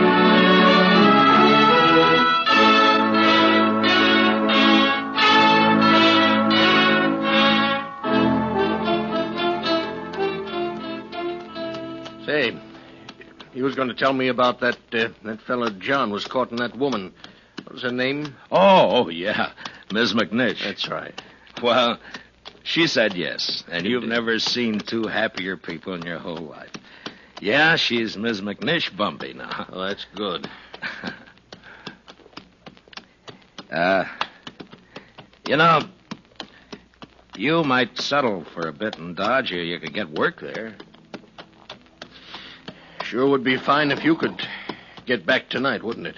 Well, it can't be helped. I'd be a lot further away and a sight more tired if you hadn't come along. Yeah. Now, listen. How far do you figure before there's a place you might pick up a horse? Oh, I don't know, 15 miles or so, maybe. Oh, we're not going to make any 15 miles in this nag tonight, that's for sure. Oh, that's all right. Now, I tell you what. You go on alone, you see. Oh, no, forget it. Now, you go on alone. She'd hold out with one man on her. And then you get a fresh horse and you ride into Dodge tonight. Well, thanks. That's very I'm kind. telling you, I want you to go. I'll be fine. I've walked before. Probably make it almost as quick as you. Look, it's real nice of you, Mr. Cawley, but no thanks. Now, Christmas don't mean nothing to me. You got friends waiting for you. Well, I'll see them tomorrow. You're a fool. Well, that may be. All of them nice folks. I'm going to make them feel pretty bad. Look, I'll stay. If you want to go on along, thanks for the ride. Well, might as well make camp then. I guess so. And listen, you want to tell me some more about what you was telling me before we turn in? Well, sure. I take it kindly, mister. I'll get yourself settled. I got some stuff in my pack we can eat and maybe get a fire going. Then after we eat, you can tell me some more.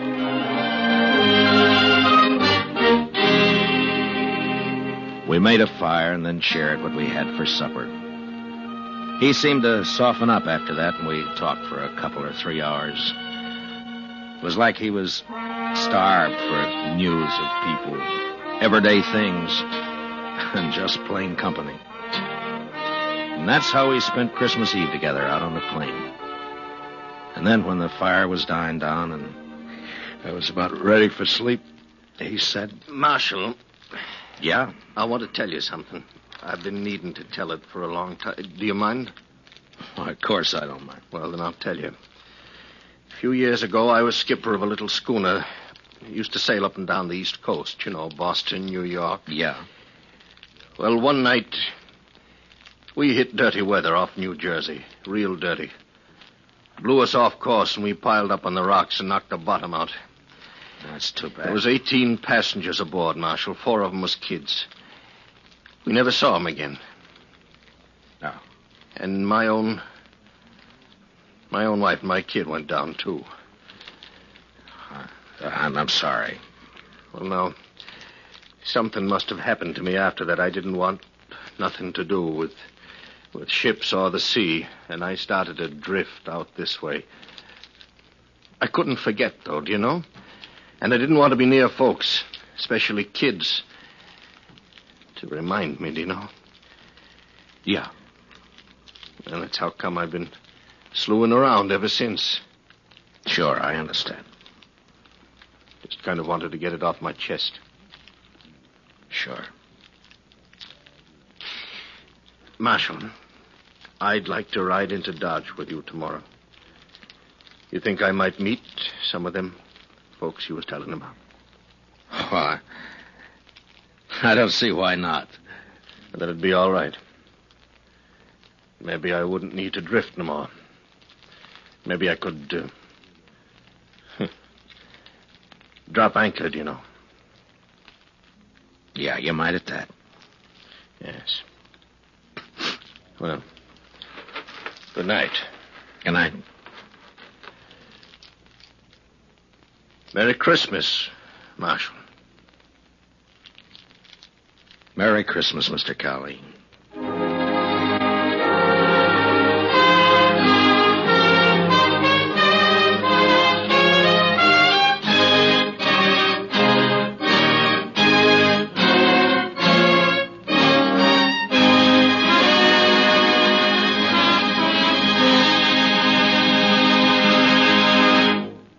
Gunsmoke, under the direction of Norman MacDonald, stars William Conrad as Matt Dillon, U.S. Marshal.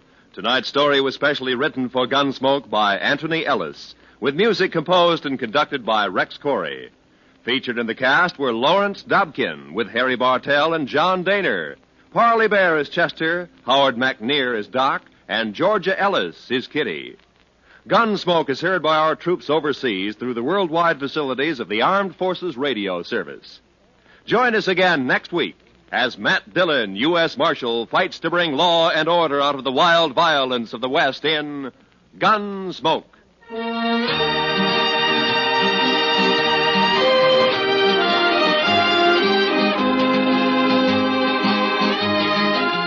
Tomorrow night, Edgar Bergen's real-life daughter, Candy, pays him and you a visit on The Edgar Bergen Show with Charlie McCarthy.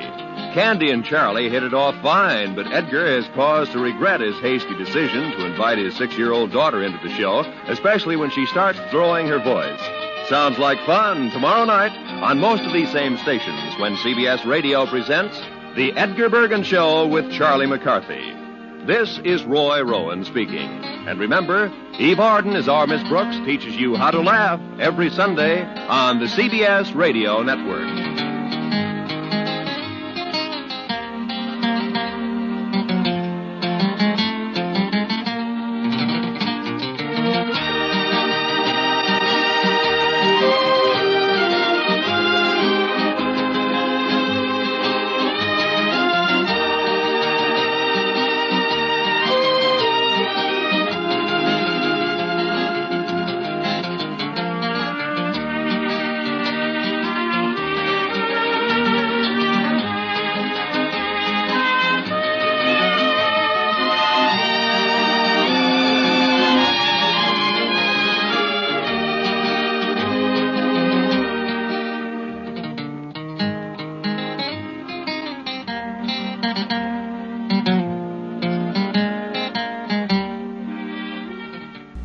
This episode of Joe's Retro Radio is brought to you by Wishing Stars Native Creations, Fine Art Today, and Marshall Woodworking.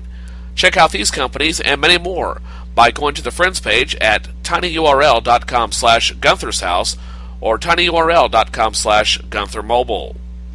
The Jack Benny Program, presented by Lucky Strike. Quality of product is essential to continuing success. And Lucky Strike means fine tobacco. LSMFT. Yes, Lucky Strike means fine tobacco. And in a cigarette, it's the tobacco that counts. Remember what happens at the tobacco auction? At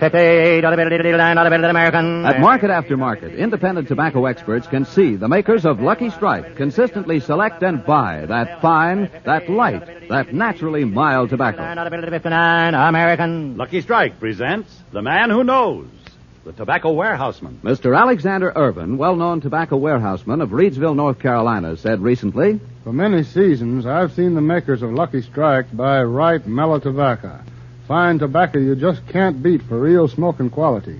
Smoked Lucky's myself for 14 years. So for your own real, deep-down smoking enjoyment, remember, LSMFT. Lucky Strike means fine tobacco. And Lucky Strike is the ideal gift on every Christmas list. So say Merry Christmas 200 times with a carton of 200 Lucky Strike cigarettes in their beautiful holiday wrapping. And for the specials on your list, a special handsome gift box of 500 Lucky Strike cigarettes. Each so round, so firm, so fully packed, so free and easy on the draw.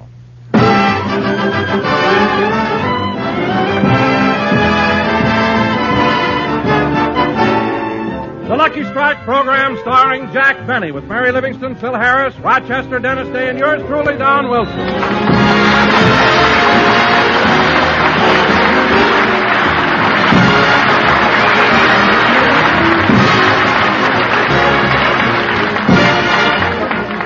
Ladies and gentlemen, as you all know, there are only 3 more shopping days till Christmas.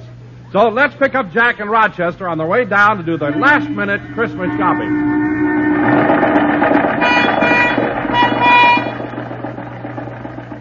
Rochester, how far is it from my house to downtown? About 7 miles, boss.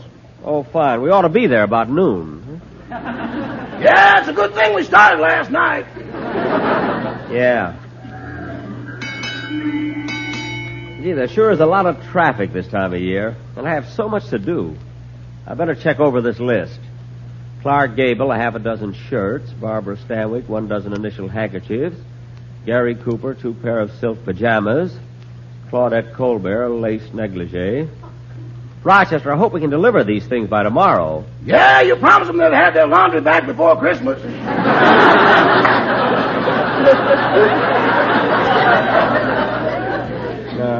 We may have to work nights. Oh, well, let's not worry about that now. Darn, we'll never get downtown at this rate. So slow riding behind the trolley. You want me to cast off and hook onto a bus?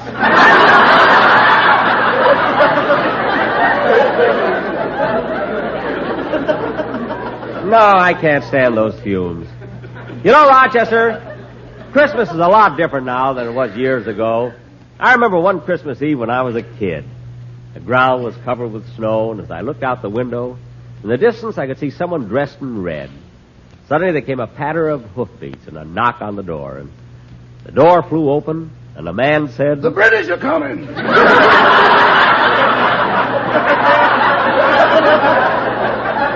He did not. He said, "Merry Christmas." It was Santa Claus. Then he came into the house and gave my cousin Cliff a sled, my sister Florence a doll, and Rochester, you'll never guess what Santa Claus gave me. What? A violin. That sweet old man did that? Rochester, don't be so... Oh, there's the store. We better start looking for a place to park. Here's the place. Slow down while I see what it says on the sign. This parking lot reserved for the patrons of the Paddock Swimming Pool Company.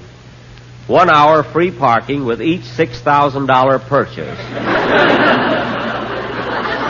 Gee, it's a shame we've already have a swimming pool. Oh, look, here's another free parking lot. Let me see. This lot reserved for the patrons of Dr. Whiteside, the friendly dentist. 1 hour free parking with each tooth pulled.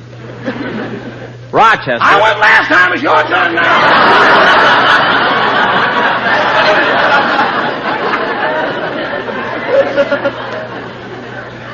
Well, never mind. Let me out and you find a place to park the car. I got to meet Miss Livingston. Okay. Gee, there's certainly a lot of people downtown today. Jack, oh, Jack. Oh, hello, Mary. Jack, I've been waiting for 15 minutes. Oh, I'm sorry. We got held up in traffic. Let's go in the store. Mary, you have my Christmas list, haven't you? Yes, here it is. What does it say? It says, Dear Jackie boy, I couldn't meet you last night because a customer spilled a chocolate soda all over my uniform. So The list is on the other side. Give it to me. Wait a minute, Jack. Who's Josephine? The little blonde car hop at Simon's Drive-In. She used to work at the Glendale branch, but they promoted her to Beverly Hills. Gee, I hope that chocolate soda incident doesn't send her back to Glendale.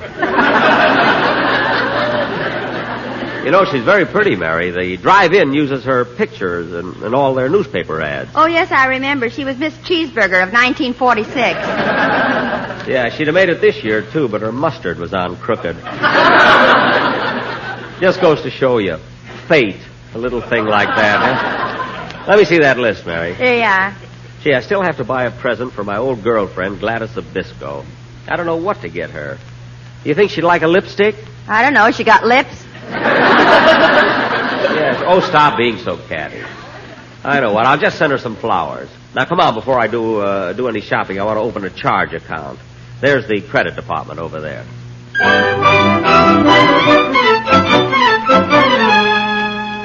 Now, Mr. Benny, I think we have all the personal information we need. Now, would you tell us something about your financial qualifications? What are your assets? Well, I own my own home, my own car. I have 3 paid-up insurance policies. I have a radio program, and I own some stocks and bonds. I see. Now, what are your liabilities? My liabilities? The horn blows at midnight.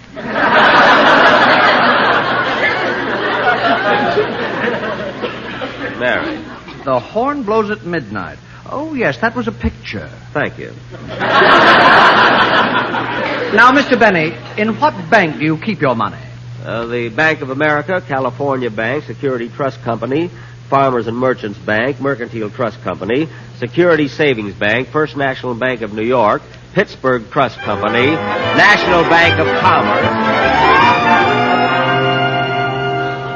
Can I help you, young man? Help me?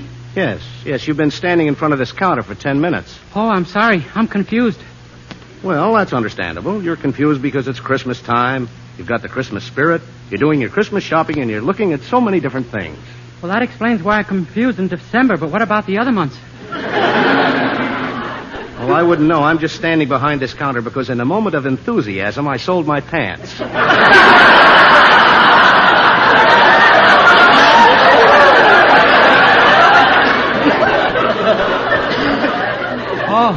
I'd like to get something for my parents. Oh, your mother and father, eh? Yeah, how did you know? Oh, I just figured it out. Gee whiz, I don't know what to get for my mother. You know, young man, looking at you, I can just picture your mother. You can? Yes, small, petite, gentle, a kindly smile for everyone, and spends most of the time sitting in a rocking chair knitting. That's my father. Now try and guess my mother. Oh, boy, she sure makes him toe the mark. You mean your father's afraid of your mother? Oh, everybody's afraid of my mother. When I was born, the stork left me a block away from the house. What? It's a good thing I knew the address. Gee, I wish I knew what to buy my mother for a Christmas present. Oh, I know. I'll get her one of these. What size is this one? 38. No, that'll be a little too small. What size is this one here? That's a 44. That's fine. Put some bullets in it and wrap it up. Yes, sir. Send it to Mrs. Patricia Day and put a card in it saying, "With all my love, Dennis." Yes, sir. I'll do that immediately.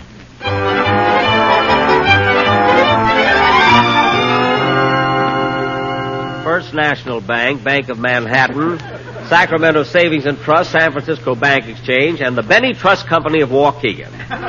Well, you certainly keep your money in a lot of different places. Yes. He's also got a St. Bernard with a coin slot in the brandy barrel. That's in case I get lost, isn't it?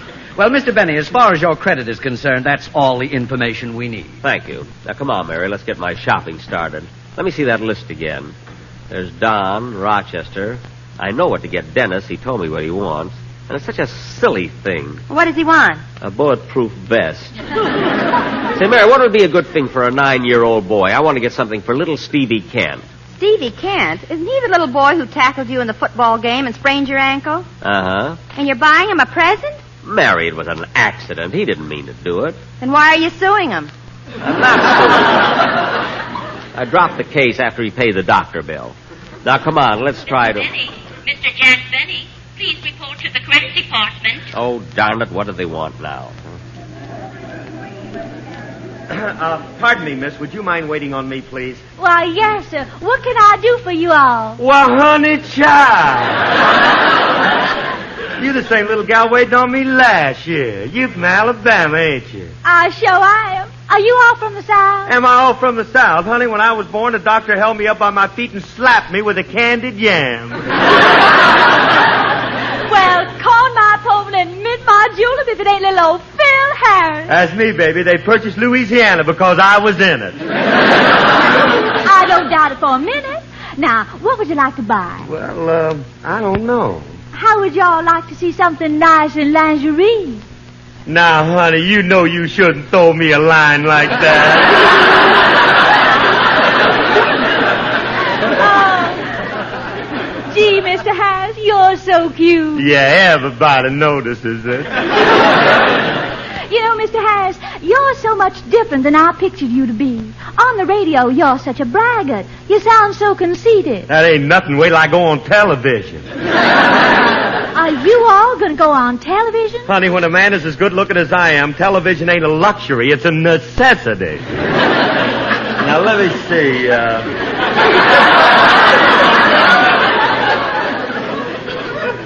Let me see. I'm wondering, honey, what I can get for my wife. I'll tell you what. Hey, give me one of them negligees there.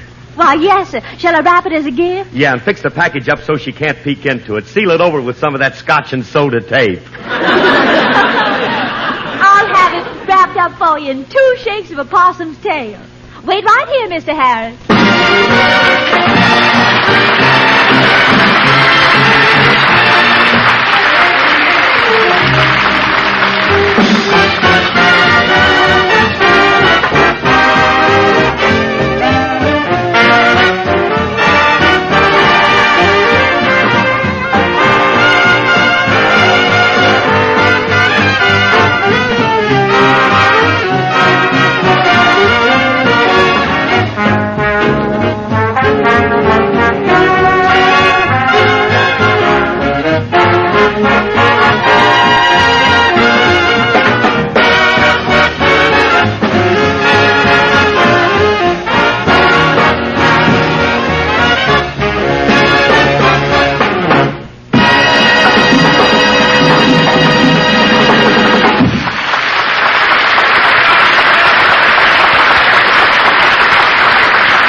Say, mister, there was a call that I report back here to the credit department. Oh, yes, Mr. Benny. The store has checked your financial standing, and we're happy to say that the papers are all ready for the loan. Loan? I don't want to get a loan. No, we do.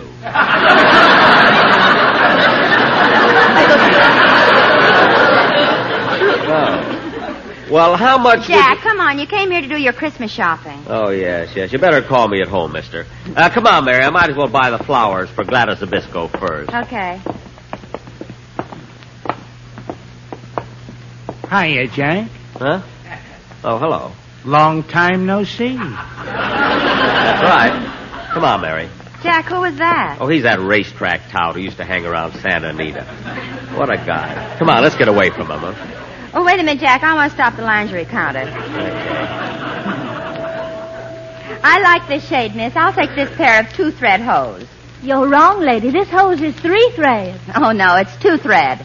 I beg your pardon, but it's 3 threads. Listen, sister, don't argue with me. Not so long ago, I was standing right where you are.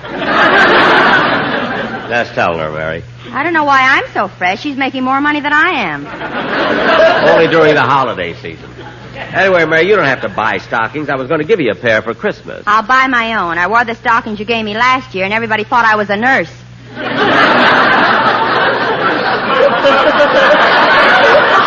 how do I know the kind you want? Now, come with me while I get the flowers. Hello, Mr. Benny. I see the Yule time is catching up with you. Oh, hello, Mr. Kitzel. Hello, are you doing your Christmas shopping?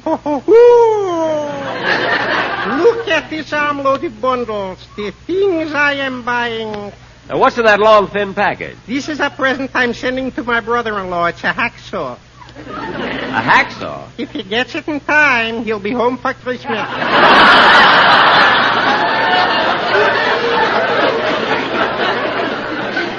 Mr. Kitzel, your brother-in-law is a prisoner? No, he's the warden.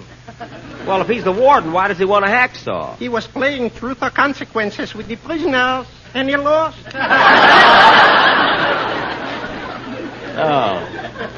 Say, Mr. Kitzel, what are you getting your wife for Christmas? I got it already here in this box. It's a beautiful fur coat. Well, that's nice. What is it, a fox or sable? On the label, it's sable. In the box, it's fox.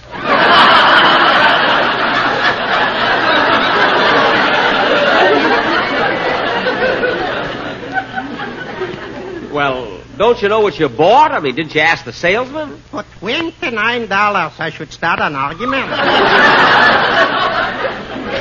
Well, maybe you're right. She'll probably like it anyway. Well, goodbye, Mr. Kitzel. Merry Yuletime, Mr. Benny. Merry Christmas to you. Merry Christmas. Say, Mary, while you're waiting for your stockings, I'm going over and pick out some flowers for Gladys. Gee, all these flowers are so beautiful. But I think I'll get these roses. Yeah, they're the nicest. Hey, Jack. Jack. Uh-huh? What you doing? I'm buying flowers. What kind?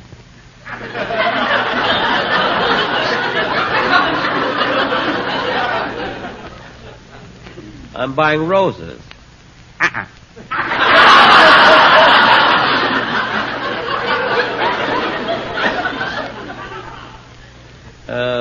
What? Take the carnations. But look, I don't want carnations. I want roses. Come here a minute. Huh? Don't be a jake. The roses are $1 a piece. That's even money. I know. The same dough on carnations will get you 6 to 1.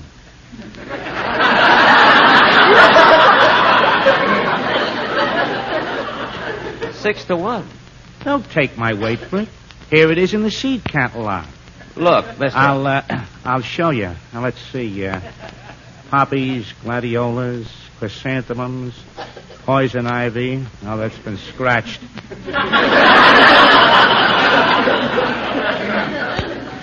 Violets, daisies, roses. Yeah, here it is, roses. Blooms early, fades in the finish.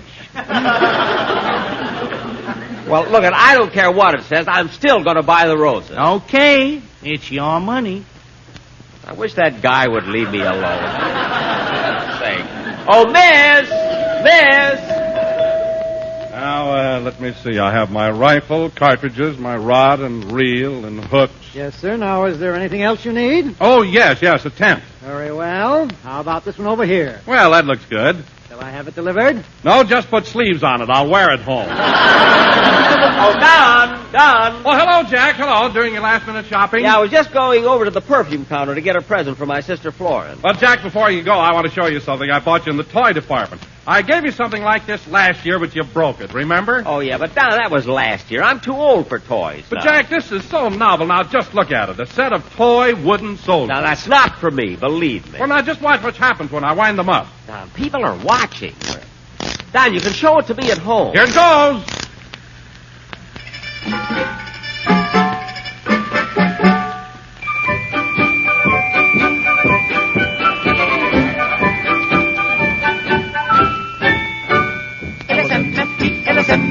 LSMFT. It's a smoke for you. It's a smoke for me. It's a smoke for we. LSM, LSM, LSM, FFM, FFM, FFM, FFM, LSM, LSM, LSM, FFM, FFM, FFM, FFM, It's a round, it's a burn, it's a holy crack. Better buy Lucky's, Lucky strikes a smoke for me. Better try Lucky's, LSMFT. Better buy Lucky's, Lucky strikes a smoke for me. LSM, LSM, LSM, LSM, LSM,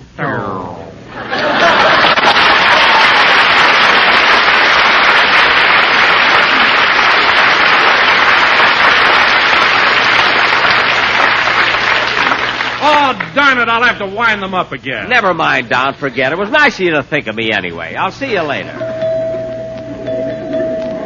Jack, I've been looking for you. Oh, I'm sorry, Mary. I stopped to talk to Don Wilson. Oh, say, Mary, don't let me forget to buy something for Fred Allen. Fred Allen? Yeah, I don't know what to get him. He has nothing.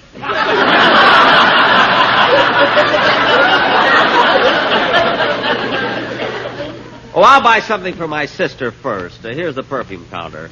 Pardon me, sir. I'd like to buy some perfume. Okay, mister. What kind of perfume would you like?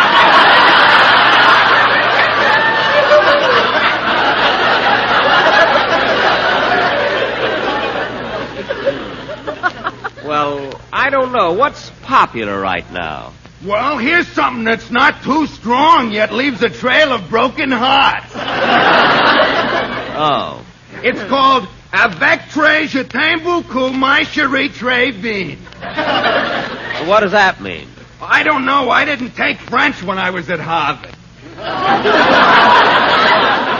Oh, well, anyway, I don't think I'd like that. What else have you got? Well, here's some other perfume called Essence of a Locker Room.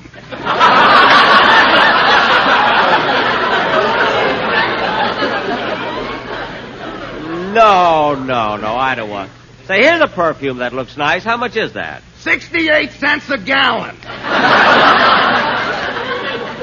68 cents a gallon? What do you think, Mary? The same as you. The price is right. I didn't mean that. If you want something cheaper, here's some perfume for only 25 cents.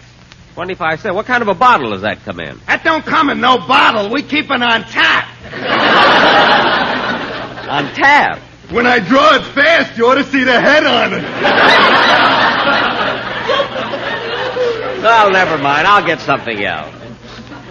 By the way, mister, how come they put a fella like you behind the perfume counter? Oh, my regular job is in a delicatessen department slicing Limburger cheese.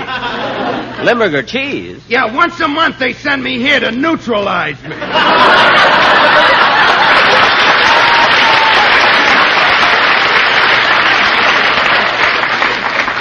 Well, you must have just come up. Come on, Mary, let's go. Mary, let's go to another counter and see. Oh, look. There's Rochester buying some cufflinks. Oh, yeah, I wonder who they're for. Let's sneak up behind them and listen. I think these are beautiful. They're very unusual. Yeah, but I don't think my boss would like them. They ain't his style. I see. What type of man is your boss? Well, he's medium tall, medium weight, and rather conservative. By conservative, you mean he's parsimonious? Parsimonious? What's that? Frugal. What's frugal? Thrifty. You're headed in the right direction, but you've got a long way to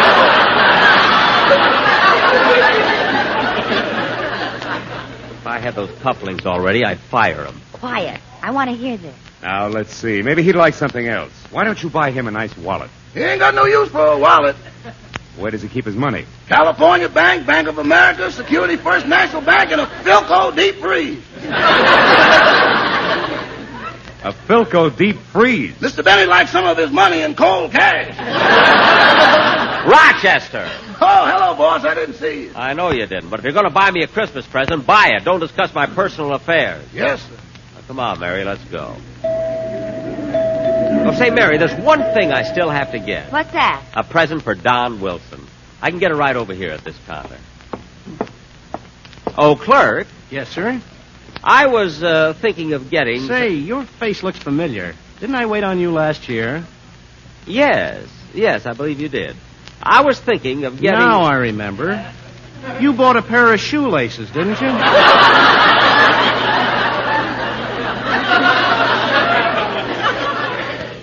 Yes, I did. Now, I was thinking of getting... You couldn't make up your mind whether to get plastic tips or metal tips. That's right. Jack, let's get out of here. Wait, Mary, I have to buy Don's present. Mister, do you happen to have... I remember how you kept coming back. First you'd get plastic tips, then you'd change to metal tips. Plastic tips, metal tips. It was a hard decision to make, you see. Now, mister, I'd like to metal tips, plastic tips, metal tips. Jack, get out quick. Wait a minute. And you came back again, and again, and again, and again. Mister. All the other clerks went home, but I had to stay. Look, mister. But you're not going to do it to me this year. Jack. Plastic tips, metal tips, plastic tips, metal tips. Get out of here. Get out of here. Get out. But, mister. Plastic tips, metal tips, jingle all the way. Everybody else had fun, but here I had to stay. Come on, Mary, let's go. Plastic tips, metal tips, jingle all the way.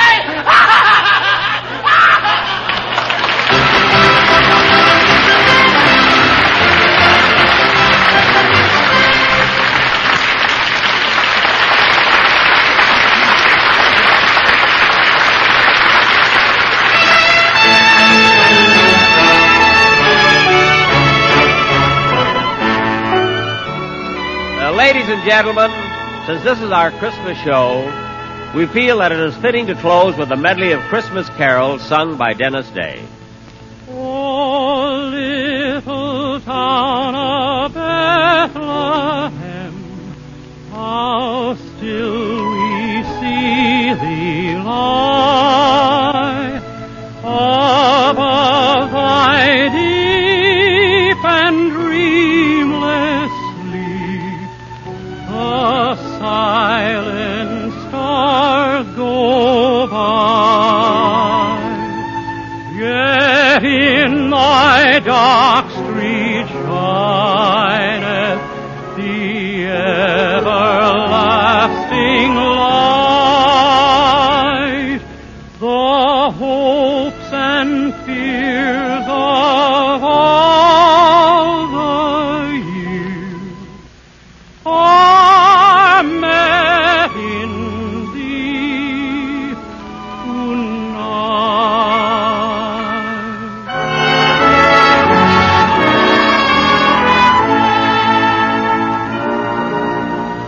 The first Noel, the angel did say, was to certain poor shepherds in fields as they lay, in fields where they lay keeping their sheep on a cold winter's night that was so deep. Noel, Noel, Noel, Noel, born is the King of Israel.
come, let us adore him. Oh, come, let us adore him. Oh, come, let us adore him.